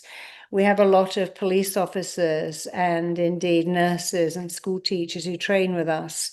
They have the people skills, but they want to do something where they can really see the impact they're making, one heart, one soul at a time. Amazing. Few questions about how long is the program? So generally, it's around 21 months, Marissa, isn't Yeah, it? around 21 months. But you can start seeing paying clients after 6 months. Although the full program is 21 months, you'll get your certificate in rapid transformational therapy in 6 months. And in 6 months, you can start to see clients and, of course, earn back your investment. So yeah, so it takes around 6 to 9 months to do the RTT section. So that's the bit that you would do first. Then 4 to 5 months to do RTC, that's rapid transformational coaching. And then around 7 months to do the upgrade to clinical hypnotherapy. So around 21 months, but it depends how much time you can kind of allocate to it as well. And a few people have asked that. So it's really how much time can you dedicate to doing it? So for example, I did it in around 10 hours a week and I finished in just under a year, I think it was. So it's really easy and flexible. So if you are still working as well, because I've seen another few people saying, well, I'm already working, will I be able to allocate time to do this or will it take up lots of time? No, it's really how much time do you have to dedicate to it? And then you'll either finish it quicker or you'll just be a little bit slower at finishing it. But it's really at your own pace. And that's what I loved because I didn't want the pressure of, right, I've got to do this and I've got to do this in 9 months. And I spread it over a year. And I found it really easy to do, slotting it in around everything else that I was doing. So it was really great. Marissa's already mentioned this. Can I start seeing clients while I'm studying? Yes, you can after you've got your RTT certificate. I love the idea of helping people. This is an interesting one, but I'm scared of being responsible for someone else's transformation. How do you prepare students for that? Well, we don't ever say we're responsible. We help people. RTG is very clear. You find the pattern, understand the pattern, change the pattern. So you don't actually take your clients anywhere. They take you exactly where they need to go. After all, if you went to the doctor and said, "Hey, I've got migraines," you wouldn't say, "And it's your job to fix me." The doctor might say, "Are these stress migraines? Are these hormonal migraines?" They try to find out what's causing them and they give you appropriate medicine. They don't go, "Hey, it's my job to take on these migraines." So just like a dentist, a doctor, a chiropractor, we don't take on that responsibility. Clients don't come in and go, "Here's my problem, it's yours to fix it." We help people become the very best version of themselves. But we don't take on that responsibility because the client must participate in their recovery. We give them an audio to listen to, we give them some advice, and most of them love it. Almost no one comes back and says, "Hey, you didn't fix me," because they know that we're fixing each other. The therapist is giving them advice, giving them a recording. And I tell clients, you must play that recording. You must listen. If someone said, "Hey, I've come in to stop smoking. When I left, I put a cigarette in my mouth to see what happened," they wouldn't go, "And I blame you." They go, "I was just being stupid. I don't know why I did that." In every level where you're going to see a practitioner, whether it's a chiropractor, an osteopath, a dentist, you would expect to participate in your recovery. And so it isn't that you're responsible for your client's illness. You help them get better and become the very best version of you with these skills that we teach. And the skills are extraordinary. The method of RTT is incredible. And I don't think you'll worry about it. I think once you get started, you'll see it's so powerful. Do you ever feel that at least responsible for your clients?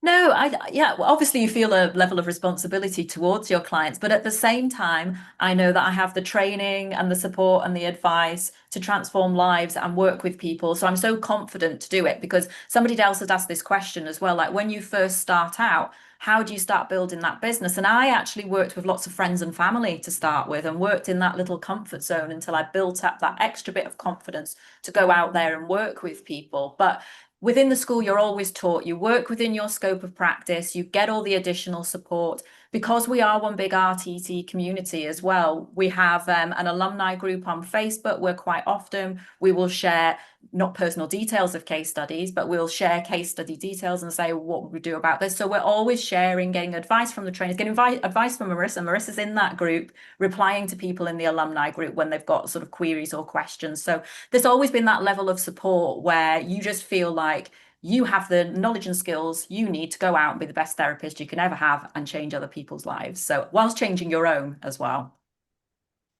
So, this is an interesting one, actually, Marissa. I can't remember who it's from because it scrolled past really quickly, but I noted it down. I work with ladies in prison with drug addiction. Would this be very good or perfect to help them? Very much so, because I've worked with thousands of addicts in my lifetime, every kind of addict, drug addict, alcoholic addict. I've never met one ever, and I do mean ever, who thought they're enough. An addiction is classified as anything that takes you away from a bad feeling to a good one. And people get addicted because they can't cope with what I call the emptiness inside. I drink to numb the pain, I use to stop feeling. And I've worked with many addicts, and when they understand that addiction is running, that it is caused from the not enoughness, and we fix the not enoughness, it's a game changer. And we've taken a lot of our work into the prison system, into the school system. And I think you could do a lot of great work there, and I really hope that you do. Okay. Can you tell me a little bit more about the support when you get onto the training? Tell me a little bit about the training program and what it looks like. Do you want to answer that one, Elise? Yeah, so from my perspective, I took part in, I did part of the live training, but I also did online training as well, which was kind of done at your own pace. So you're at home doing the modules, but also virtual classrooms. So I think they're called live classrooms now. In my day, they were called virtual classrooms. But that's basically where you go on and you do learning with the trainers. Marissa is also there.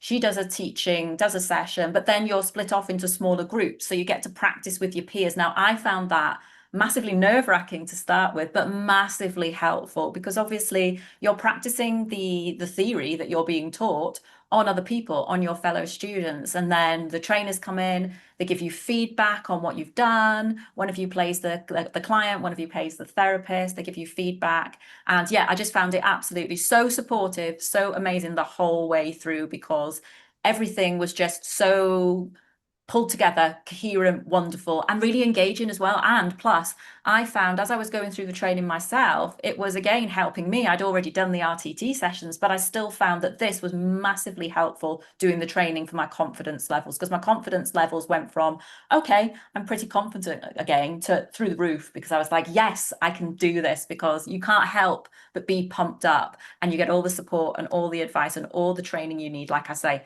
to go out and be a phenomenal therapist. So if you want to be a phenomenal therapist too, scan that QR code, jump on board, join us, join our amazing RTT family, because you will not regret it. Trust me. Like I say, I went from working in a horrible corporate environment where I woke up every morning full of anxiety, full of fear, imagining train wrecks and hating my life when I think about it. Now, I had no life. I was barely surviving, let alone thriving, to now running a thriving practice, doing the best job in the whole wide world, working with Marissa, working with amazing clients. So don't delay, scan that QR code. Don't be a dummy like me and leave it for 18 months thinking, oh, well, I'm not sure.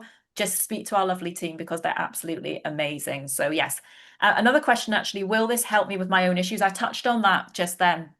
Absolutely, because what you also do as part of the training, I think Marissa touched on this as well, is reflective practice. So as well as the structured sessions, the live classroom sessions, you also do reflective practice, which is where we pair you with another student, and you basically do a full session. So you're always practicing, you're doing the practicals, you're not just learning theory, you're doing this in action as well, so that at the end you go out feeling confident enough to start seeing clients.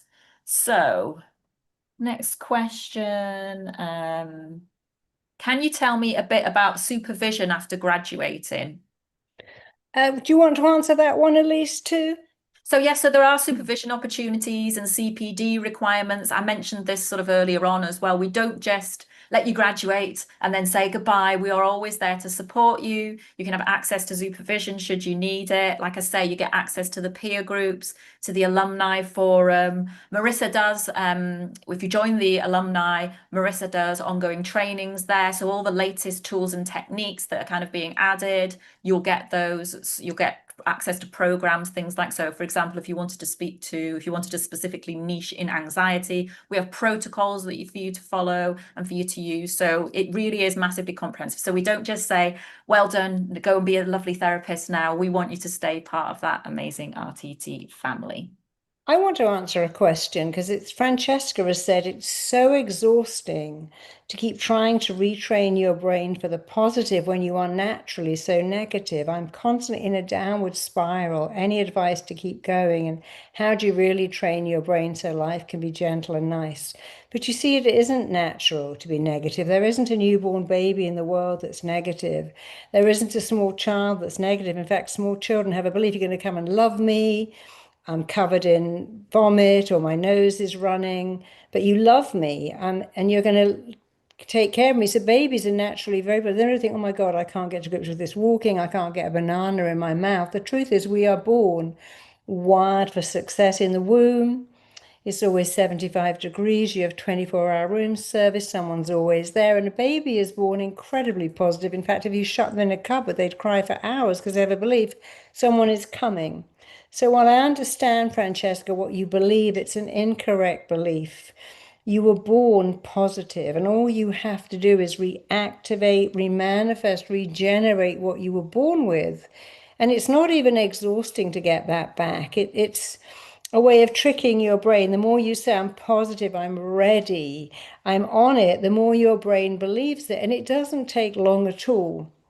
And I get it, you're in a downward spiral, but you can put yourself into a positive spiral so quickly. In fact, in my book, my new book, Your Mind, Your Rules, I talk about a woman who was so depressed, so anxious on every kind of medication. She said, I had one session with you and you changed my life. My kids are still a challenge. My husband's still a bit absent. My boss is still difficult, but I am just sailing through life because you told me that I have phenomenal coping skills. I'm an incredible parent. I'm a wonderful partner, and I'm an asset to my boss, and my brain believes it. And it started to prove it every day. So you see, when you say it's exhausting, the proof making robot, when you say, actually, wow, this is so much better. I love this positive thinking. And it's kind of easy. And I was born like it anyway. So I've just gone back to my natural state. It's a much better thing to say. And I know you believe it's exhausting, and I promise you isn't. People say, well, how long does it take to change? Is it 21 days? It can be 21 seconds or 21 minutes. I really hope you read my new book, Your Mind, Your Rules, because it will help you, Francesca, understand you're operating on the wrong rule set and it's keeping you stuck. And if you just make a tiny switch, a really tiny switch, it will set you free. So I just wanted to quickly address that. And now I'm back, Elise. Thanks so much, Marissa. And that's really important to address as well, and to, to respond to people's comments, because I know a lot of people are still kind of in the chat today saying, well, I'd really like to do this, but I've still got that negative Nancy sitting on my shoulder, or I've still got this anxiety. So what advice would you say to people who are sitting here today and they're saying, train me, do both, but they still have that little doubt in their mind where they feel like they need to be fixed? Because a lot of people come to us, Marissa, don't they, saying, well, I'm not fixed, so I can't possibly do this. What would your advice be? Well, I would say sign up for the course and get fixed. Get fixed during your, after if you're training to be a yoga teacher, wouldn't you expect that during the yoga training you'd learn the techniques and the breathing? If you were training to be an aerobic instructor, if you were training to be a personal trainer, or wouldn't you expect to become physically fit? I used to teach for Jane Fonda, and one of the requirements was you became very fit as you did her training. So if you were training people to run marathons, you would become very good at marathon running. I work with a lot of Marines, and they don't start the Marines fit, but they go through the training. This is mental training. And as you go through it, it will change your whole life.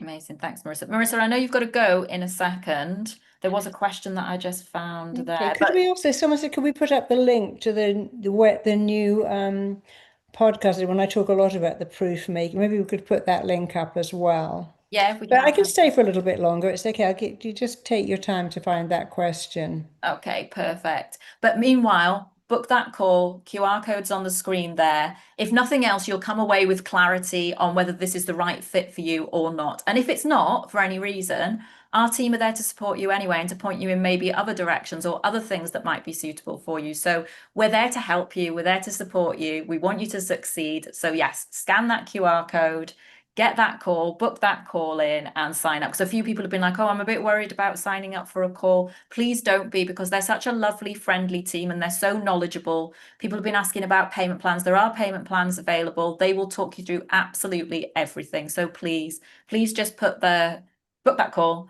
scan that QR code, and yes, come and be one of us. Come and join our amazing RTT family. Someone here has said, English isn't my first language. Can I still train? Yes, you can still train. You can train, of course, in English, and then you can go on to do the therapy in your own language. That's fine. And of course, now with AI, AI can translate every script and every document into your language. So the training is in English, but many of our clients deliver the sessions in Spanish, Arabic, French, probably every, I mean, I think we have RTT therapists now, almost 20,000 all over the world, delivering in every kind of language. So yes, you can do that. And by the way, if your question doesn't get answered, again, when you book your call, it's a no obligation call. We don't try and force you to pay or leave a deposit, but you can book your call and say, hey, I didn't get my question answered. Could you answer it for me? And absolutely, we will. A couple of people, well, I saw a comment earlier, and then someone saying something very similar about, can RTT help with menopause and anxiety?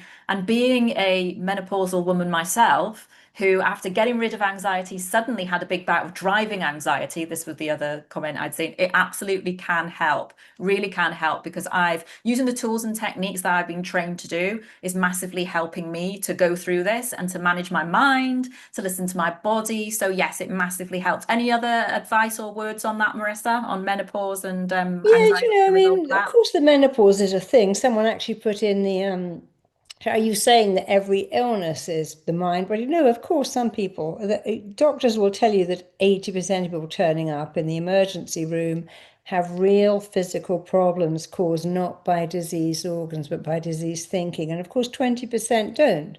So 20% of us, of course, we get real headaches, real stomach aches, real issues. However, the menopause can be awful for people, but a lot of it is down to what do you expect? Studies show that girls have the same period as their mothers, even if they're adopted. If the mother says, I've got the curse, this is agony, they expect that. And if the mother says, I'm off to play tennis, periods and nothing, they expect that. And here's a rule of your mind. What is expected tends to be realized. When you hear about hot flushes and being really irritable, and there's a lot of stuff about menopause now, and it talks about the symptoms and how awful they are. But for some people, it's not true. Some people sail through it. Some people have awful periods and PMT, and some people don't.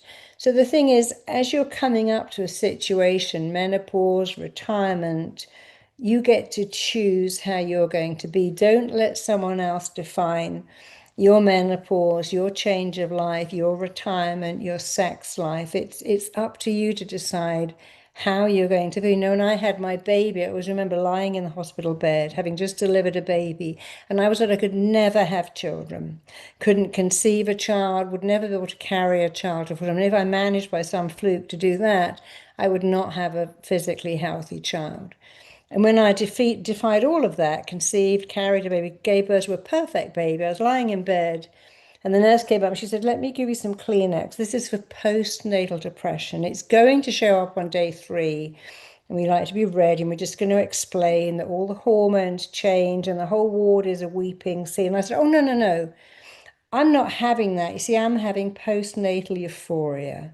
And she looked at me like I was completely bonkers. I thought, oh my God, she's already got the hormones going on here. And she began to patiently tell me very kindly, and I had to tell her very kindly, no, I'm not having that. I'm not letting that in. We are defined by what we will let in and don't let in.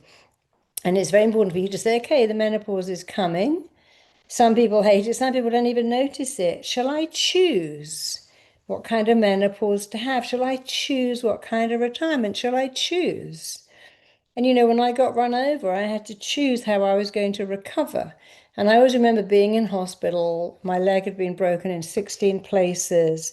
And in came this very nice consultant with a catalogue. He said, this is for the orthopedic shoes you're going to have to wear for the rest of your life. I said, don't even show me that.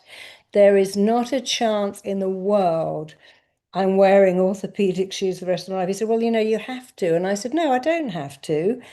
My foot's going to be just fine. As it happened, because I had a home, I'd been living in America, and my home in London, I had a picture of all my shoes, that when I was packing, I knew what I had. And I was looking at that saying, I'm wearing all those shoes again. And I never, ever wore orthopedic shoes. I never got measured with them. I didn't look at them because I don't want to say, oh, that one's not so bad. I said, no, I'm not going to look at them because it's not up to you, it's up to me. I believe my leg will heal. They said, well, you're going to have a limp. One leg will be shorter than the other. You're always going to have arthritis. That's a given. You can't walk for 6 months and you have to wear orthopedic footwear. I walked in 6 weeks and never had arthritis. My legs were exactly the same length. I don't have a limp and I'm wearing heels all over again. Why is that? Because I chose what to let in and not to let in. And we are very defined. My mother would, for instance, when she was going away, she'd buy anti-sickness tablets. She'd buy anti-digestive tablets, antacids after every meal. And she always planned to get sick, and she did. My dad never got sick a day in his life. They were both my teachers. So we got to think, what am I letting in here when I expect the menopause? Can I sail through it? Weirdly, I never had a menopause. I had womb cancer. And my doctor says, you really should have your womb taken out.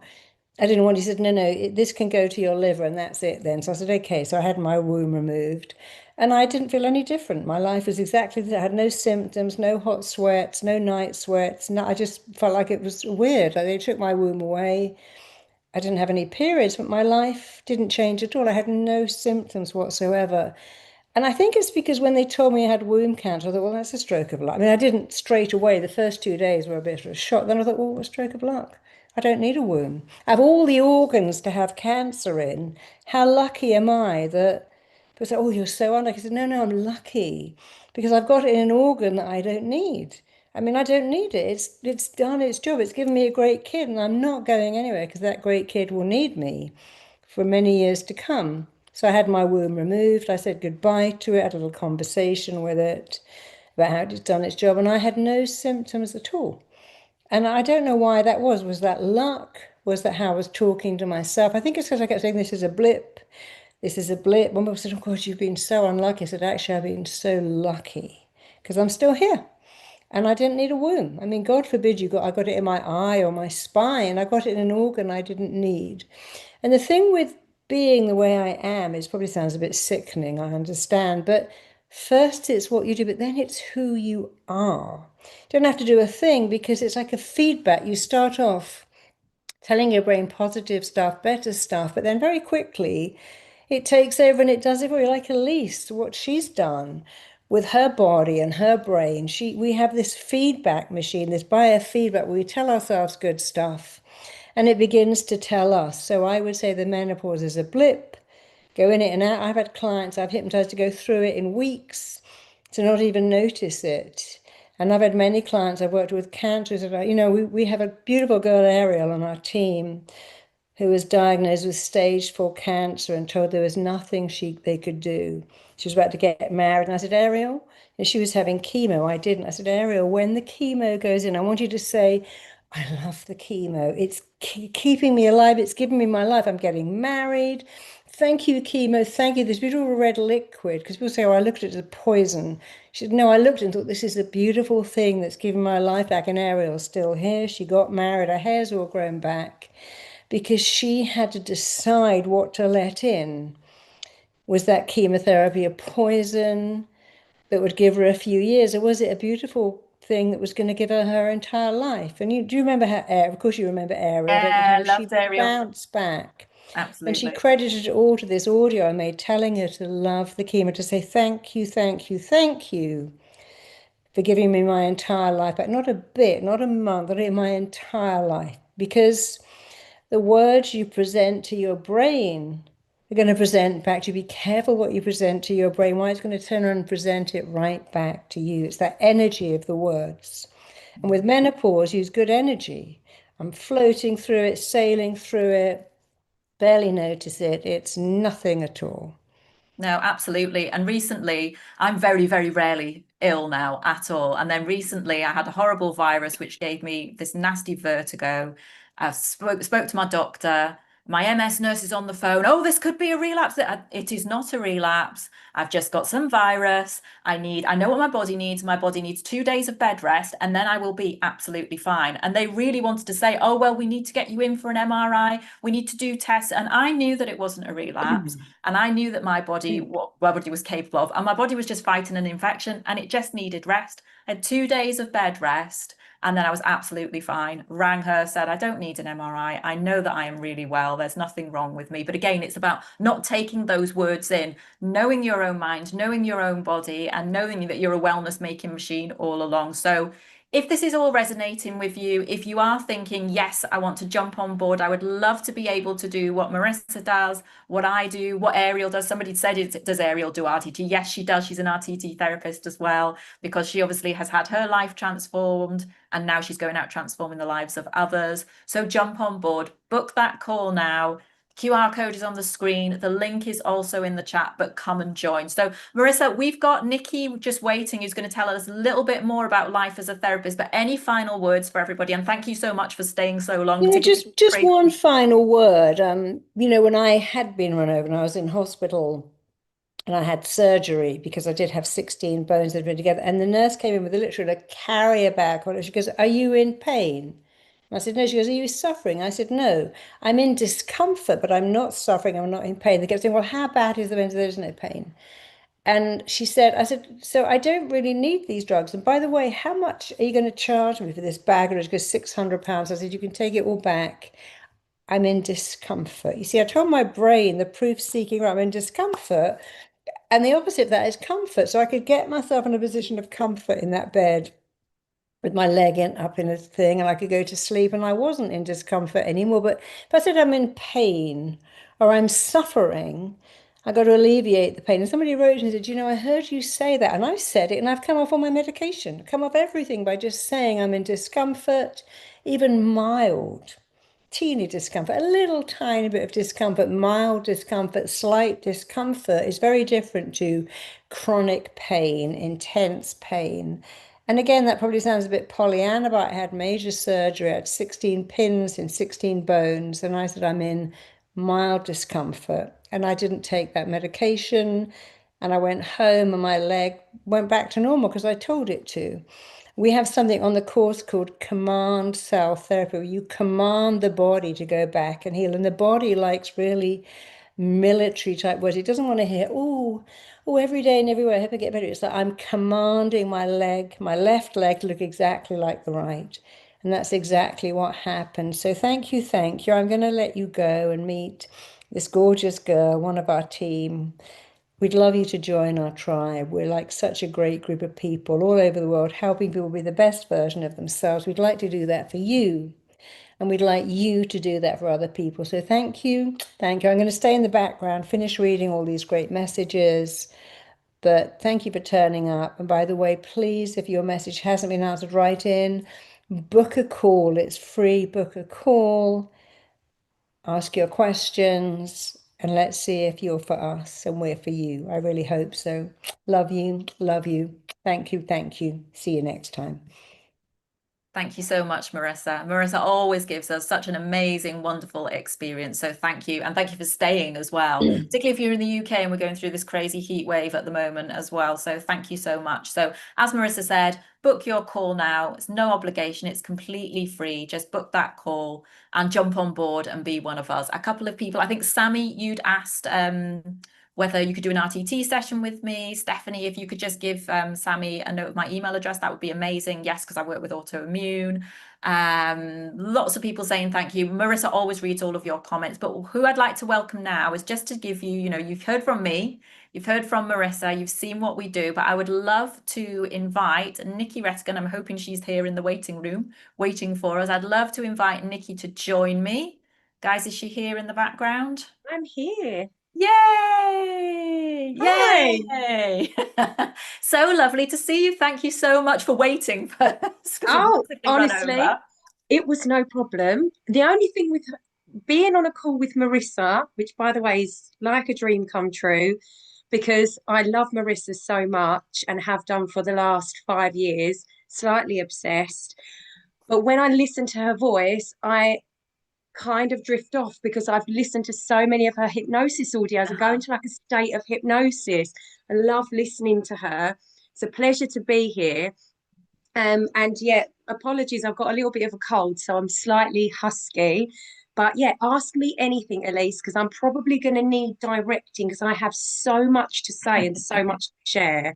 And that's why you're here, Nikki, because I know Yes. you'll just be amazing. And thank you for joining us today, because I know there's been issues with, the kids being off school because of the weather and everything, because we're having extreme weather temperatures here in the UK. So thank you for coming anyway. I said to Nikki, don't worry if the kids running around in the background. That's mum life. Yeah, they And might actually, they yeah, may be coming in, but just ignore them if there's any singing or anything going on. that's fine. Amazing. So thank you for being here. So tell me a little bit more about what life was like for you before you kind of learned about RTT. Tell me a little bit about that. So I was listening to your story earlier at least, and it's quite weird how many similarities I can find between the two of us. So I'm guessing that out of the people that are left on the call, a lot of people will resonate with you and probably with my story as well. But I don't resonate with saying that I had anxiety because I didn't know I had it at all. Obviously, I did. It was chronic and I'd had it since I was a little girl. Because when I was 5, I was diagnosed with scoliosis, which is a curvature of the spine, and it was fairly severe. So I had a spinal fusion when I was 12. So within that time, I was told I was going to have major surgery at some point in my life, probably while I was still young. I might end up with breathing issues. organ issues, you know, you can be paralyzed in this surgery. All of this stuff that was being said around me, about me, never really to me, you know, oh, it's going to be a big operation, it's going to be this and that. So I think that I struggled with just a complete out of body panic state from that age, where I thought at any moment I might die, was my mentality. Like, and I only reason I know this is because of RTT. The only reason I can track it back that clearly is because of RTT. I know why I struggled with claustrophobia and panic attacks, because I was told I wouldn't be able to breathe. So anytime I felt like I couldn't breathe when I was in a confined space, I thought I was going to die, because it meant I couldn't breathe, whatever else. But I didn't ever really relate. Like you said, is there a way that you try to manage it? Or, you know, what was a turning point for you or whatever? And I never tried to manage my anxiety because I wasn't aware that it was there. Yeah. So when it became really clear that I wasn't well mentally, and I did have really bad anxiety, was when I became a single mum and I had to go back to work in London for Lloyds Bank. And it was such a high pressure environment. And I was really struggling with the balance between being a mum to a baby and working and earning. And I constantly had this feeling that I needed to do more, that I had to show them that I was good enough so that I wouldn't lose my job. And I used to get home, pick her up from nursery, put her to bed, then log on, work until 11 o'clock. I'd be up in the night with her. Then I'd get up, take her to nursery, go to work. And I just constantly felt this really high level. Honestly, Elise, I was like this. I was just a mess inside. But to everybody at work, I was like, morning. Yes, happy face painted on. Yes. We good? Yeah. Oh, yeah. Baby's fine. She's lovely. Happy to be here. It was such a lie and it was such a mask. But I thought, if they know what I'm going through at home and they realise that I've split up with her narcissistic dad and he's being very difficult and phoning me while I'm at work and threatening that he's going to lock me out and things like that, whilst raising a 9-month-old baby and doing this job that feels completely out of my depth because I'm still very hormonal and I don't know what I'm doing here. I just was, the stress was unbelievable. When I think back to her, I feel so sorry for her. Like I would just can't even relate to it anymore, where the level was so high. And it got to a point where I ended up having a stroke. So your mind gives you what you want. And I wanted it to end. Yeah. I wanted a way out of this hellish ordeal. And I didn't know how to escape from it. Felt like I was completely trapped. And the thing is, it's a difficult situation. No matter what way you look at that, it's a challenging situation to be in. But the reason that I was struggling so much is because I did not believe that I could do it. I didn't believe that I thought everyone was going to see through me. I was going to get caught out. I was going to lose my job. I was going to lose everything. I was failing at being a mum. I was failing at being failing at work. I was failing at being a friend. Like in all areas, that's how I felt. I wasn't enough. I didn't think I was enough by any stretch. And my brain just went, I know, let's just take her out of the game completely. And when you were talking about slurring your words and things like that, I really resonate with that because my brain just completely stopped working. I had no memory. I'd start sentences. So you might notice as we talk that occasionally I'll pause because word retrieval is still an issue for me. So I'm looking for a word and I can't find it. So I'll replace it with one that I'm not happy with. And then I think about that for a minute. And I'm like, that's not the word I wanted. I wanted a different word, but I don't have it. So I'm going to carry on anyway and plow through. But often I would literally just forget a word and not be able to say a sentence. And that was all the cognitive issue from the stroke. Yeah. But So when did you first come across RTT and Marissa's work, Nikki? So I think it was probably about a year or so after the stroke that we went into lockdown. And funnily enough, it wasn't the stroke that stopped me from carrying on like that. Like, you know, it isn't something like that that's going to stop you because the pattern's still there. Yeah, exactly. I was out of hospital, went in hospital for 5 days. I was out on the Friday, back at work on the Monday with my blood thinning injections in my stomach and not a brain cell in my head. Like I should not have been there. And I did because my pattern said, you're not enough, so you need to do more. You've got to keep going. And it was about a year later that we went into lockdown when I fully had a breakdown. I was just crying all the time. I couldn't cope with even receiving an email at work. It was just too stressful for me. And we went into lockdown and my work got reduced right down to a couple of days. And my daughter was about to start school. She was going to reception in September. And so from the March, I was like, right, I've got her at home. We're just going to disconnect and I'm going to sit and I'm going to relax and I'm going to think about how I'm going to heal because this is not okay. This is bad. I was in such a miserable state. I wasn't the best mum. I was really tired all the time. And I started to look for different Googling things, YouTubing things. How do I feel better? Help me feel better. I'm broken. You know, like I didn't know where to start or what to do. Yeah. And I came across Marissa, and it was like somebody coming out of the screen to give me a hug and tell me that everything was going to be okay. That's such a warm maternal presence, but such genuine love and care. And everything she said made sense to me.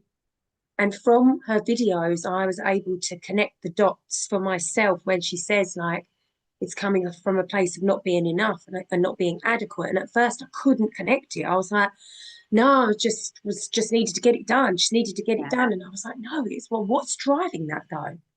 I had to learn how the mind works. I just became such a student of it all. Like I was so like fascinated doesn't even cover it. I watched there's 100 hours of footage of Marissa doing RTT on people in the library when you do the course. Ask me about 1 second of that I haven't seen at least twice. I've studied. I was obsessed with it because I'm like, there's answers in here that are helpful. This is changing how I feel. This is helping me. Nothing helps. Go for a walk, go for a run. All I'm doing is, oh, I'm running and I need to run more and I'm not doing enough. And it's just, none of it was helpful, but this was helpful. And it was probably maybe 5 years ago that I came across her and I was like, what is RTT? Started looking into that. At this point, I was like, I need to change. Something massive needs to change for me because I can't keep doing this corporate job. I can't have a summer holidays when she starts school where I am in London and she is with my sister. She already used to say to me, Auntie Claire is my mummy. Mummy's not my mummy because I never saw her. And it was heartbreaking. Yeah, mum guilt. There's nothing like the mum guilt, is there? Because it's just the worst. It's like the absolute worst. So, anyway, so are you well now? Tell us how you are now and how life is for you. Well, people find it really difficult when they get to know me now. They find it really difficult to believe what I used to be like. Yeah. It takes someone like my mum or my sister to like say, no, you don't understand. Like this was a broken human being. Like you couldn't say anything to her without falling apart or screaming or shutting down. Like I was beyond, I felt like I was beyond help. If I'm being honest, I actually went to a counsellor and I told him what was going on in my life and how I felt. And he cried and said, I can't do anything to help you. This is your life, and gave me my money back. Wow. And I thought I was a lost cause. I'm literally like, I'm such a happy, joyful, calm person now that you can't marry the two. I haven't left her behind. I'm not naive that this is what I've learned from being a student of personal development. We don't leave those parts of us behind. Yeah. She is with me. I love on her, you know, and if there's anybody watching who feels like I can't do, say, the course, for example, because I sometimes get anxious or I feel this way or whatever, she came with me the whole way through. I didn't leave her at the door. She was there. I was that person when I started the course. I was very anxious. I'm a full-blown #1 people pleaser. I would please the hardest. That's how you get into narcissistic relationships. Absolutely. You know, they love to be pleased. And that's a great goal for me, this impossible person that I shall fix and prove my worth. And somebody asked a question earlier about how do you not take on responsibility for the healing of your clients? And I'm like, what a great question. Because when I first started the course, being completely imperfect, inexperienced, never done anything like this before in my life, worked in banking and finance, I thought that it was my responsibility because I had the people pleasing badge. Yeah. And it would break my heart if someone came to me and didn't give me 10 out of 10 all round. It would hurt my feelings. I'd think I needed to do another session. I need to do more. It still lived in my mind. I was aware of her, but I also had learned the tools to be able to talk to myself and be my own cheerleader, even though she was only quiet at the time. And I would go, listen, your best is enough. This is the level of growth that they are ready for at this part of their journey. You have done a good job. Well done, you. And it was enough to keep me going because often I would want to quit when things like that happened and it wasn't a rave review. And people would say to me, oh, yeah, it was really good. It's helped me with this and this. Maybe not this so much, but this was really amazing. I'm bearing in mind I'm a new therapist and they're giving me good, good feedback.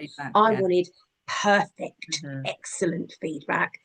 And I had to, over time, like now, how I feel now, all of that pressure is lifted and I go in and I say, this session is going to take us exactly where it's meant to. Both of our intentions are to reach the maximum amount of healing, balance, harmony, and let's just go in there and see what unfolds. And I trust that it is perfect for that person at that part of their journey. And I really do. I'm like, well, that's done and that's now complete. And I'm happy with it.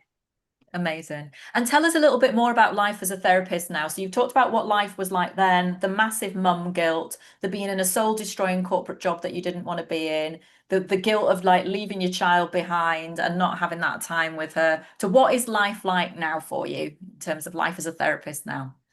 I will never, ever be more grateful. I don't think I ever will be more grateful, and I could cry. Single mum, one baby. And I know a lot of mums will just be like, yeah, probably crying their eyes out right now because we just know how it feels to want to be there for your child.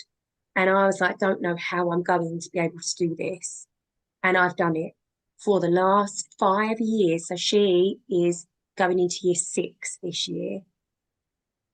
Some holidays, I pick her up from school. I pick her up from school 3 days a week. One day she goes to Auntie Claire's, the other day she goes dancing. But I could pick her up, I drop her in, and I have not, other than the one time the stroke brain made me forget a sharing assembly and I was late, I have not missed a single thing at the school because you've got the flexibility of your calendar. So you can just, as long as you manage it and you schedule it, you can do what you want. You can change your hours. I went to Thailand for 2 weeks last minute, a manifestation I might add, because I'm big on that. And I use my RTT scripts and my audios. Every single night, a new audio is going in my ears, and I will manifest all sorts of different things. But I manifested this trip to Thailand for 2 weeks, and all my clients came with me.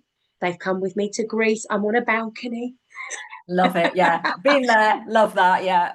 But honestly, like, and also my daughter's really proud of me. Like, it's so cute. I never thought that I didn't see that as being something that would be a benefit. But she says, like, she'll say, I tell people you help people. And Oh, then they have the careers fair at school. Mummy, will you do the careers fair and talk about how you help the ladies? She's come to workshops that I've done before and she's been there. I've done the Kent Wellness Festival where I've had a stand, I've done a talk, something I never thought I'd do. And I got up in front of people and they told me there weren't going to be many people then. Then there was 50 people. Then off the back of that, they loved the talk so much because I only talked about RTT. They mm, loved it so much that someone paid me to come and talk to 300 people. Again, amazing. never thought that was going to be something that I would do. I stood up in front of 300 people and talked about RTT, talked about what I'd learned. And yeah, so it's changed a lot. And I'm so grateful because I will not get those years back and the balance it's given me, it has been, I value family and I value my daughter. She's my number one. And that's what it's allowed me to have the time with her.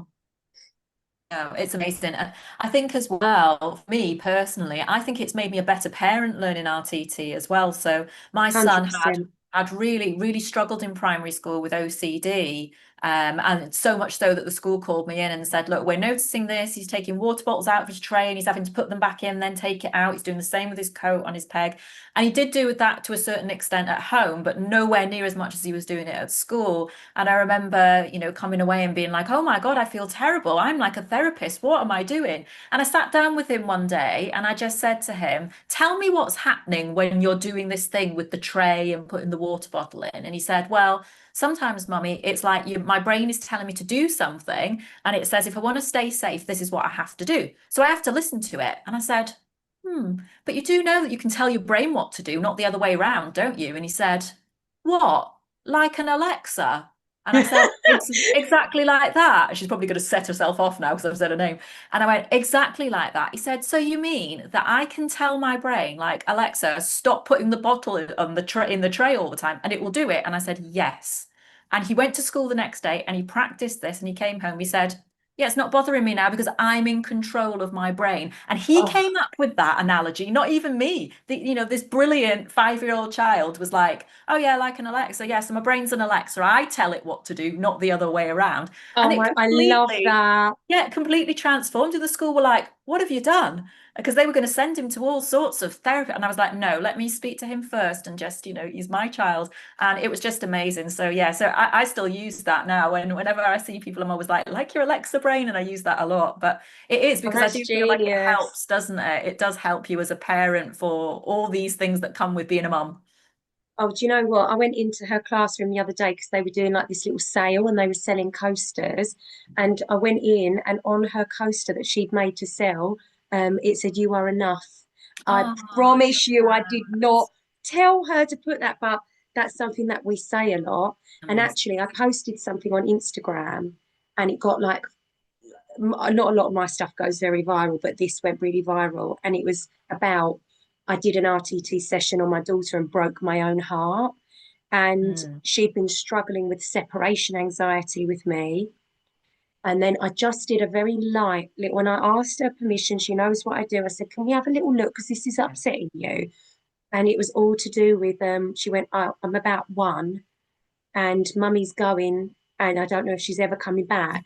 She burst into tears, threw herself at me and clung on to me and cried. Mm, And I was like, oh, that's never going to happen again. mm, It's never going to happen again. And since then she's got a lot better. But having the tools, even for myself, yeah.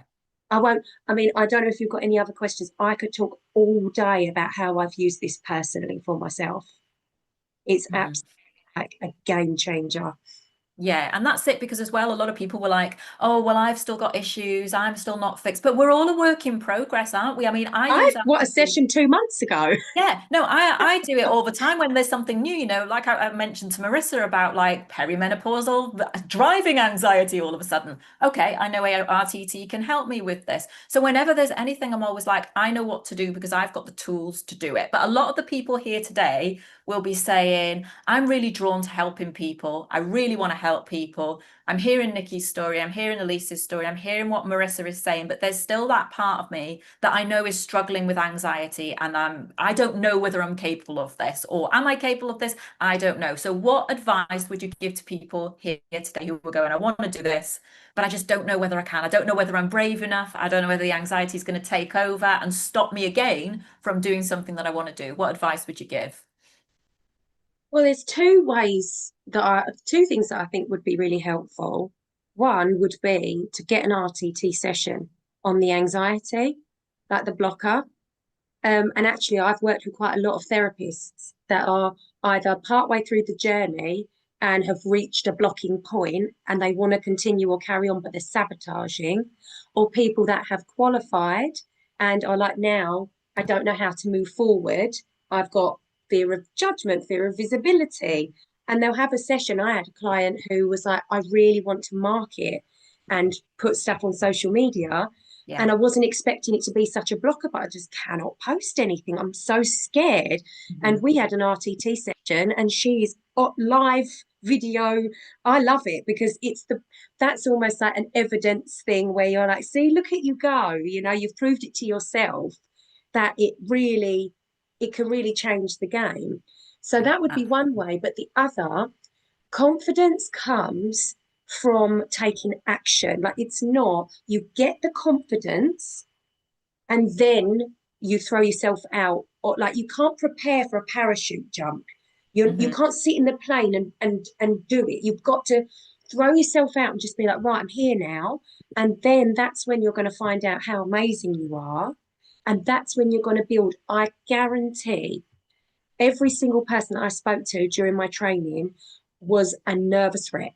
Like, for one reason or another, we would all talk in the rooms and go, oh my God, I had to apologize once in one of the virtual classrooms because I'd done such a shocking job, I felt, of what was set. I was like, oh my God, this is so embarrassing. I'm sorry, that's just really bad. And they were like, so supportive, really cheered me on, built me up, told me all the things I'd done right, and I couldn't see it. I felt like it was just absolute rubbish. And I was like, right, I'll just come back in and try again the next time. I never thought I'd be able to put someone into hypnosis. I never thought I'd stumble over the words. Please just know that no fully trained and equipped RTT therapist is coming in to be in the rooms with you guys. You're all in the same boat. You're all at the same level, and I've made lifelong friends in that course. Really, really, and they're all such good people. I've never met an RTT person I didn't like. They're so warm, so lovely. So just push yourself to do it anyway. Go for it anyway. Push through the anxiety, because I promise you, everyone's feeling the same thing. And everyone will go through those phases, and there's so much information, and learning from Marissa, learning the tools, the rules of the mind, every step helps you to understand yourself better so that you can then manage your own anxiety and you can progress. Yeah. So book that call. QR codes here. I think there's also a link in the chat as well. Book the call. Come and join me, Nikki, Marissa. Join our lovely RTT crew, because we are such a friendly but such a lovely, supportive family as well. It does feel like a family. And like Nikki says, everybody's in the same boat. So don't have that worry of, oh, will I be able to do this? Because everyone, whether you've got anxiety or not, is thinking exactly the same thing. So yes, come and join on board. Hit the QR code now. Scan that QR code, book your call, speak to our amazing team. They will answer every single question that you have. Please, yes, because we need more therapists as well, Nikki, don't we? Because the demand out there for people, I mean, we're in a global mental health crisis currently, and there is a massive shortage of therapists. And I see a lot of the clients I see to me have been in talk therapy for 5 or 6 years and are still massively in pain. And they come to me, they work with me on a 16-week program or a 6-month program, wherever it might be, for whatever issue they've got. And they walk away going, oh my God, I spent 5 years in talk therapy, and in the space of 6 months, I'm ready to fly. So you can be part of this as well. Be part of Marissa's mission to train more RTT therapists. Jump on board. One last question for you, Nikki, and I want to just thank you again for staying behind, because I'm mindful that I've kept you here for much longer than I was going to keep you for No anyway. But problem. I just wanted you to share your absolutely amazing story. So thank you for being raw and real and just sharing that. But one final question. How does it feel knowing that something which once caused you so much pain in terms of anxiety, in terms of the stroke, of all the health struggles that you have, has now actually become part of the reason that you're able to help other people transform their lives? Because I mentioned this earlier, that your struggles are actually your superpower as a therapist. So how does that feel to know that you're transforming lives every single day? It's amazing.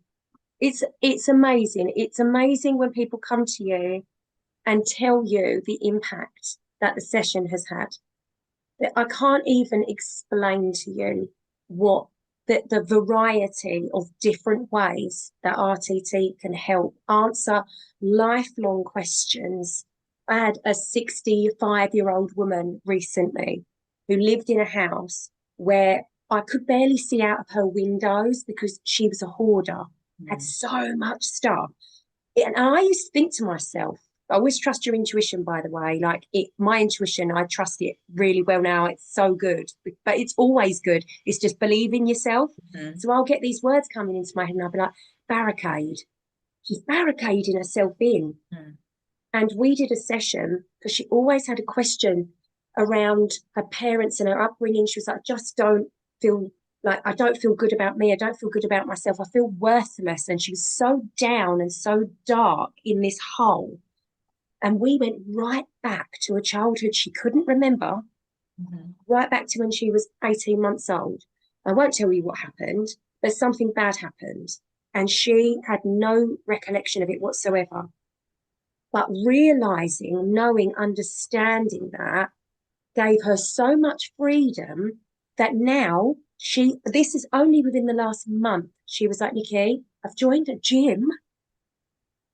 She's joined a gym. She's gone out. She's joined a gym. She's on the treadmill. She went, I've been talking to people. This woman was like, no to people, hate everyone. Yeah. She didn't trust anyone. The fact she was even on the call with me, I couldn't get over. But she said, I looked through and I thought, oh, I like you. And sometimes that's just the way. I don't know why, but she was obviously meant to come to me. But she's also planning a trip to go traveling.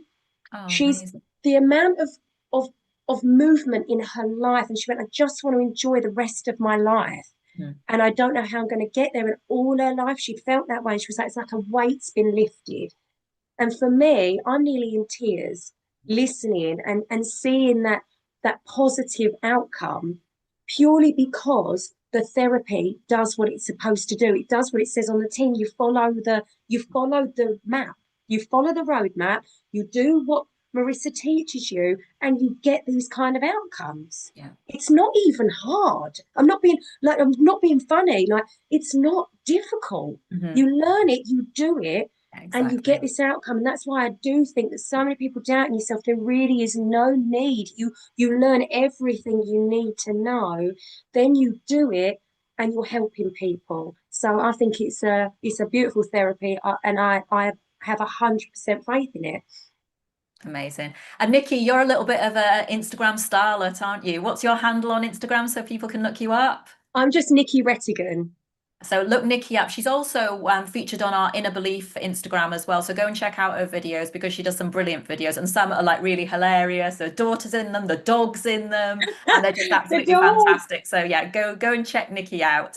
But Nikki, oh, there's a little pup there. So thank you, Nikki. Thank you so much for joining us today. Your story is just truly inspirational. You are amazing at what you do, and I am so privileged to work alongside you and to have you as part of my RTT family. So thank you so much for joining us today. I think we're going to have you back though, because I've still got loads of questions for you. So oh, before you go, Nikki, before you go, I want to say that I'm so proud of you. You're amazing. I love your story. I love the story. I'm so proud of what you've done for your daughter. And I love people like you who've come from nowhere with no background. And look at what you did for that woman with the hoarding and your intuition that said she was barricading herself in because of her pain. So I wanted to share that. I'm really, really proud of you, darling. I'm so glad you're one of us. And you're a great example, both of you.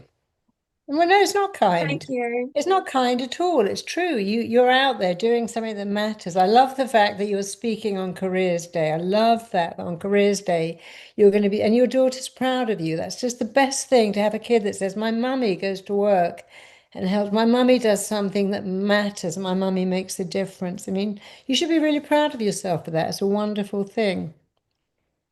Thank you. So I'm Honestly, deeply, deeply proud of you. I think it's that wonderful means what the you've done. world to me. I think you're an inspiration to so many women who go, well, look at Nikki, having a stroke, having an abusive partner, being a single mother, and look how far you've come. I love self-made people the best because they show you, wow, if you can do it, anyone can do it. So you're an inspiration. Of course, at least two, you're both inspirations. Inspirational women. It's a wonderful thing. Thank you so much, What's Marissa. your daughter called, by the way? Her name's Paige. Paige, I love that name. Well, there you go. And I just wanted to drop in. I don't want to take your thunder. Just I'm proud of you so much, and I hope I meet you very soon. Lots of love. Thank you so God, much, Marissa. And so thank happy. Thank So, you. yeah, You're Marissa was welcome. listening Thank in the you. background or to your amazing story. I was reading all these hundreds and hundreds. I read every single comment. I always read them all. And of So course, interesting. And I've just finished reading them all, but I've been listening to you. I was listening to Nikki's story about her daughter and when she said her sister was the auntie and how nice it is you pick her up from school. And when she said her auntie was the mother, rather. Yeah, I love the fact that you've turned your life around. You've done it all yourself. Well, with your thank you so help, much. to be honest. Well, yeah, but that's the best thing, for someone to pass on what I do is the best thing ever. So you've done it. And I love the way you talked about rules of the mind as well. And our stories aren't unusual. Nikki's story is not unusual. Not My at story all. is not unusual. We've got tens of thousands of graduates who've got very similar stories, who maybe were having their own personal struggles, have transformed their lives with RTT and are now transforming the lives of others. So I'm going to wrap up because I'm mindful that we've been here a long time A long today. time. Thank you so much. And in the heat. So thank you, Marissa. Thank you, Nikki. Go and get nice and cool now, drink some iced water. But mentioning just then that we're not unusual in our story, we're actually going to stick around because we're actually going to run a little video, which is some stories and tales from our graduates as well, from some of our other graduates, and some video footage from some of the live events so that you can get a feel for what to expect from the training as well. So stick around to watch that. Book your call, scan the QR code now, book that call. Don't be afraid. Don't be a dummy like me and leave it 18 months and then go, oh no, and then do it and go, why didn't I do this 2 years ago? Go and do it. Because imagine now, this time next year, you're in our big RTT family with me, Nikki, Marissa, and you're being the phenomenal therapist that you were born to be. So we need more therapists. Jump on board, join our mission, change the world. Girl power as well, so jump on board. Book that call. Thank you so much to everybody today for sticking around. I know loads of you have stayed right till the end as well. So thank you, because that's been a mammoth 2.5 hour session. And I'm so appreciative of you all. Thank you so much. See you all next time. But yes, stick around because we're going to run a video now. I think Matt's going to run that for you. But thank you. Thank you so much, Marissa. Thank you so much, Nikki. Thank you so much, everybody. And see you next time. And Paige, don't forget to, Nikki, tell Paige I'm really proud of her mummy. Oh, I will do. Thank you, Marissa. That I'm super proud of you. Bye. Bye-bye. RTT has completely shifted the trajectory of my life. It was the best decision I ever made. I'm so grateful I did it because within that year, I tripled the amount of money I paid in the school. With RTT, I'm my own boss, can choose my own hours. I can do it to actually suit my own schedule. Yeah, I think just having control basically over your life is amazing. It gave me freedom. I knew I was never cut out for the corporate world. I was able to have a better work and personal life balance. There's always people that need help everywhere you turn. And just by speaking about it, meeting people, you have business, you have clients coming. Yes, you are making a good living, but you are also transforming lives. You have a purpose and meaning and helping people. I was probably one of the biggest skeptics when I first started looking at this work. I thought it can't possibly work as well as it does. It really is very rewarding. My first 3K client. I signed up my first UK-based client. Of the 9 discovery calls, I had 7 paid customers. Oh my God! Before I became an RTT therapist, I had 27 years in corporate IT. If you'd have told me I would have ended up being a therapist, I would have laughed in your face because it just wasn't on my radar. Suffered a little bit from imposter syndrome, starting something completely new. Then my business for the next kind of 3 years was literally on referrals, and I built a full-time income fairly quickly from it too. Rapid transformational therapy has given me a tool that really opens up the doorways to being able to do absolutely anything I could ever want to do, to engage with interesting people, to have a massive impact on people's lives. Each day I wake up and I'll do a little work in the office, then have lunch, take the dogs to a park, come back home, then maybe do an RTT session or a coaching session. It's a really beautiful flow for my life. With all the tools that I learned, I fell in love with the results that I was already seeing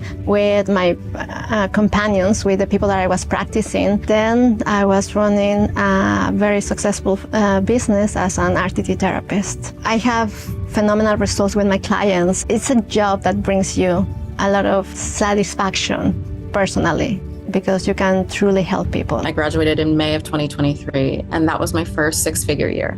I didn't ever know, honestly, if I was going to get there. It was great, right, that to reach that milestone, but it was also about the way that I was doing it and the results that I was helping my clients achieve through RTT. It gives me the financial freedom to do what I want to do because it's such a compelling, wonderful technique that people, once they've had a session, will come back for more, or they'll refer other people to me. RTT, I would say, is the opportunity for somebody to take back the power that they were born with. We've all got a bright, shiny diamond inside, and sometimes life, parents, schools, that fades a little bit. So RTT is the opportunity to really help somebody to polish up and allow their diamond to shine brightly again. RTT is life-changing. It gives you all the tools that you need to help others and to see transformations. I am so grateful to Marissa and all of the RTT trainers and everybody who works at the school, because it has been a really enriching experience for me and continues to be, because I learn something new from every client. I absolutely love being able to empower my clients using RTT. I'm here at RTT Live, training another generation of people who are going to go out and change the world. This is the most amazing therapy, but don't take my word for it. We're going to ask them, was it worth it? This experience was life-changing for all of us. When I opened my eyes in the first session, I woke up like a new person. So glad that we learned the skills to do that for a lot of people that we can help. I completely feel that I'm a transformed man. I called my manager this week and I told her no for the first time, and I said no twice. There's a lot of people and a lot of kids who need this. I was telling John that I'm not the same person anymore. And he said, wait for the week to end. You would have upgraded yourself. I didn't think it was possible, but I'm completely changed since Monday to now. That is the RTT family. Like, every single person is invested in you and wants to see you successful. So I am just so proud and grateful to be here. Thanks, Marissa. A lot of us here are seekers, right? We've sort of lived our entire lives, certainly all our adult lives, seeking out answers. And we know that there's something more, but we can't quite put our finger on it. I've done Reiki and I've done this therapy and I've done that therapy and I've been working on myself. And then you come here and miracles just come standard. Thank you so much. Thank you. When I first somehow came across your I'm Enough program, my life never been the same. And standing here today, it proves it. I love you and thank you with all my heart. I've done a lot of programs. I'm a trainer myself. My heart and my soul was so fulfilled. How we are also connected together, it just blows my mind. Thank you so much. I felt very lost until one day I still remember that YouTube ads. What would your life look like if you are a rapid transformational therapist? So I signed up and it literally changed my life. Thank you so much, Marissa. I've been feeling for so long time that I don't belong. I mean, the first day I belong. You belong. Wow. What you're teaching us is not only changing our lives, we are changing the generation that might come after. We're changing the world. Thank you. I'm so happy that you don't gatekeep this gift, because life in the world's going to be better because of you. And you. Thank you very much. Thank you. The moment we change ourselves, that's a first step. I'm not going to take it to the world. I'm just taking it to the next person next to me. It transformed me as a person and as a therapist, and it's just unforgettable. The person who walked through these doors on Monday and the person who's talking to you now, there's a complete flip. We are enough, I am enough, you are enough. You can transform everything with only yourself and with your mind. This is pretty much the most rapid way of changing yourself that you could possibly come up with.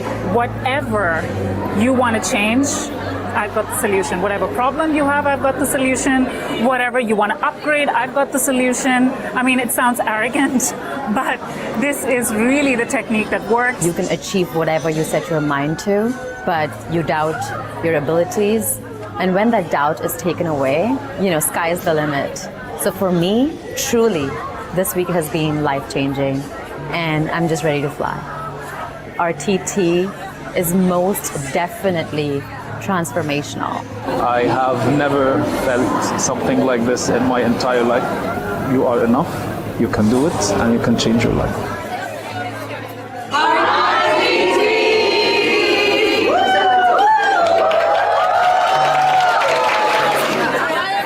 My daughter asked me to work with her. And I said, of course, you do know I'm going to be the big source of all the problems. I know it too.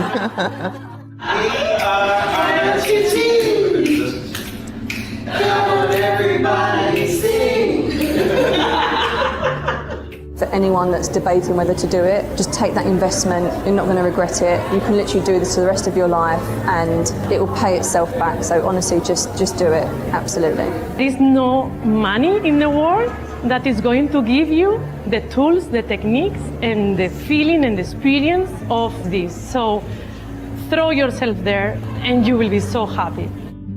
If you want a great career, you want a career that gives you 9 things: meaning, purpose, growth, contribution, making a difference, diversity, certainty, significance, and connection. There's not many jobs that give you all those 9, but this does.